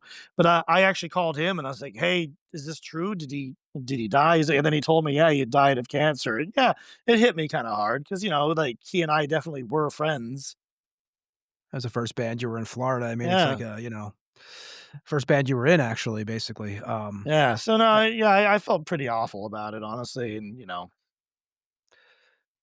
but 2022, the last thing you guys have put out so far, The Pact, you guys record that at what? Moonlight Model Recordings, yes. 7 tracks. So it's you, Diego, David, Matthias has been together for a few years, man, now. So when you guys are working on The Pact, do you guys just how does the writing process go now? Because I know at first you're handling most of the stuff, right? You and Matthias, and then now is it more of a group effort, or are you still kind of putting the songs together and sending it to the guys? And Well, like with the Pact, it was more like the idea of a third album started to really feel like it was something that was just never going to happen. Like, it was one of those things I'd always been talking about. It, like, I've got ideas, and I would send it to the other guys, but it started to feel like something that was almost like beyond reach. And we had after Stained Glass, I think we had tried to write stuff as a group and like jam out things, and we had tried to do a bunch of stuff, and it just didn't sound good. It just didn't. It sounded okay, but you don't want to record something that's okay. You want to record something that's great. And we, I think at that point, it was we had tried it so often, and we were just all so kind of just like whatever. That and I it was eventually I pretty much demoed all the songs myself and sent them to everybody, and it was that one was pretty much my writing on that one. now, do you need a break when you like between albums? Are you like one of those guys that want space between it because it is a process that's kind of pretty pretty draining, I guess you'd say. People who hasn't really recorded albums. Yeah, for sure. I don't know how all these other bands do this, thing where they go on tour, write another album, record it, go on a tour, write another album, I don't know how, bands do it, but yeah, after recording and everything, just like having to hear the album so many times, mixing it, you don't want to hear it for a very long time after that. What's next for you guys? Have new stuff in the works for Yeah. new material? Are you working on another album or EP or? I've got a couple new songs I've got mostly finished already. I don't know if I'm going to make it an album or EP. I'm kind of like, I'm a bit torn because, an EP would be kind of just nice to have something out, but at the same time, EPs always just kind of just feel like they're on the wayside and never like given the same weight as an album is. Yeah. It's different years now when we were kids, man, too. Yeah. Like we always say, even with this podcast, like we do these in-depth interviews, right? Like for people who have a 20-minute attention span, that's the way it is now. With records too now, it's like you got to kind of, how long is that listener going to listen to the record? How long, is it going to be? It's totally different game now than it used to be. Merchandise for the band and stuff, where could they go for that? Just that promo shit that you always got to do at the end of these interviews. I'd send them to the labels, honestly, Invictus or Ajna, because they put all the financial investment in us and, put the albums out and do all that. So it'd be the best. Definitely ask them to buy the merch. If we're playing a show and we have something with us, sure, you can get it from us. But I'd definitely say don't write to us, write to those guys. They're the ones, that should be getting the money for it. But besides the Beharit show, what else you guys have anything else planned that you can say? We have a couple things. I don't think they're announced yet, but we have a couple things in Europe for the next year, and we're going to be doing something. We're going to be doing a couple things over in the States as well next year. So, but yeah, nothing else for this year. After we're doing London in 2 weeks and the Beharit show in 3 weeks, and then nothing else this year. Need a breather. So.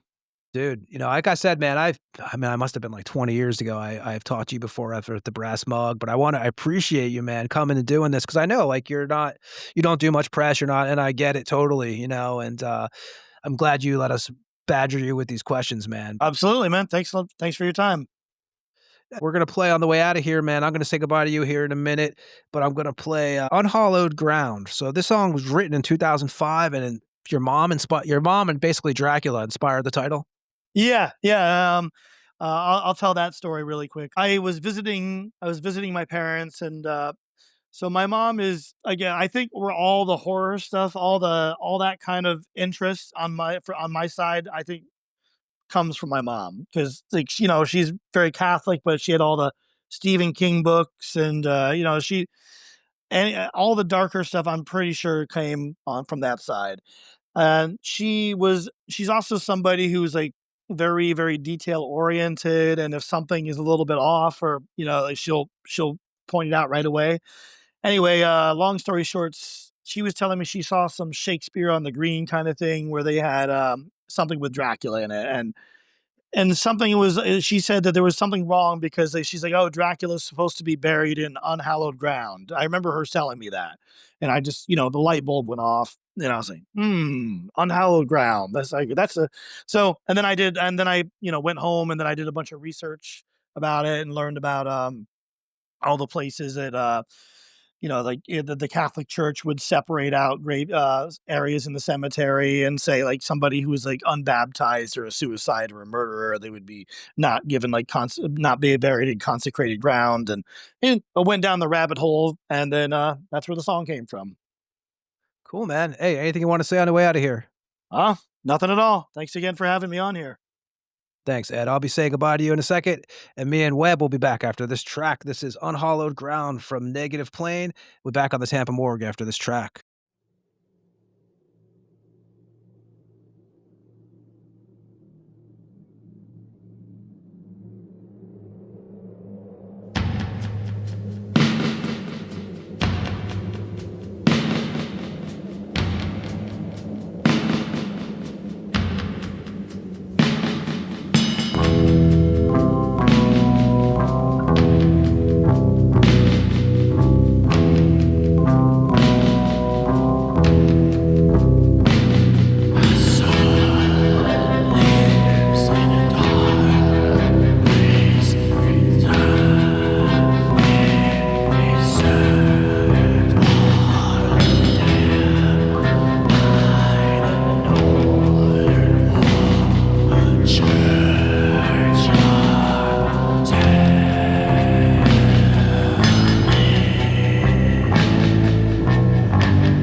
And that was Unhallowed Ground. And I want to thank Ed Miller, a.k.a. Nameless Void, for joining us. And Ed, another episode in the books. We had a local on it, which is Yeah, it's been I think the only other guy we've had on lately that was from here was Adam, right? Adam and Terry. Terry, that he don't count. He's from all over the fucking place. Yeah, Adam and redneck. Terry. Adam from Cardiac Arrest and Butler from Obituary and etc. Yep. Yeah, we got Vincent Crowley coming back on too, which is cool. Yeah, that'll be Vincent cool. Crowley was way early in this show. It was a fucking hectic. Remember that episode too? We lost power. It was like that was fucked. That we lost the whole beginning and had to restart it. Oh yeah. Nowadays we would not have done that. Who knew? That was we had no idea. I mean, back then we were, like we always say, we were playing music off our cell phones held up to the microphone, so it was total. And again, he wasn't. Power. He had. Remember, if you remember the interview, Asheron was done. Yeah, and that's what we'll talk to him about. That's what. That's why we're having him on to talk. We talk about the old days, and again, I was one of the fortunate ones that I practiced 8-7 doors. Garage doors, if you want to call them that, down from him. I mean, I can remember pulling through the parking lot to go to my room, and every time I pulled in, the garage door would be open, and Browning had his 3-6-6-6 drum kit, the 3 kicks up on a riser, was and they were fucking running through their shit. Pete Slate, I think, might have been in the band back then at some point when I was driving through there. Yep. So yeah, I mean, it was. He's an icon, man. He's been around for a long fucking time. And you mentioned icons. We do need to get Browning on here. And I did talk. We played with Browning. We played November with him and his band. Yep. I did talk to him about coming on here, and he said, "Yeah." So we just definitely got to set that up. Like I said, every time him too, and try to pinpoint a time to because to get him on and just again. I was trying not to get friends on, you know what I mean? Like Terry was 100. I purposely, I had 2 people in mind for 100, and the other one we're saving for a special show, and who I'm talking about for a reason.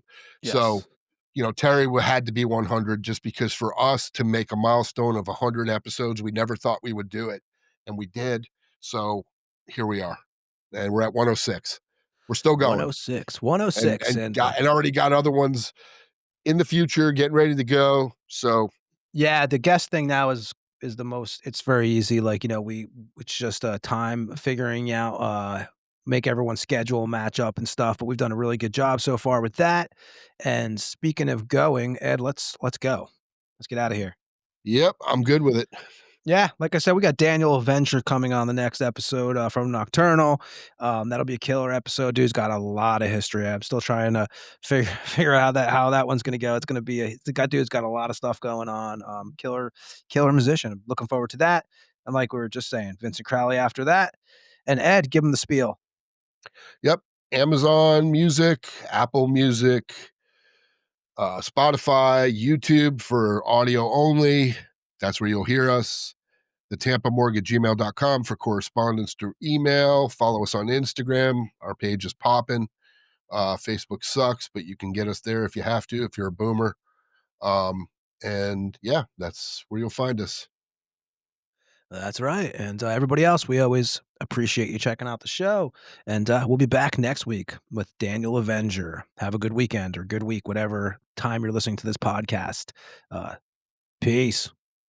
See ya.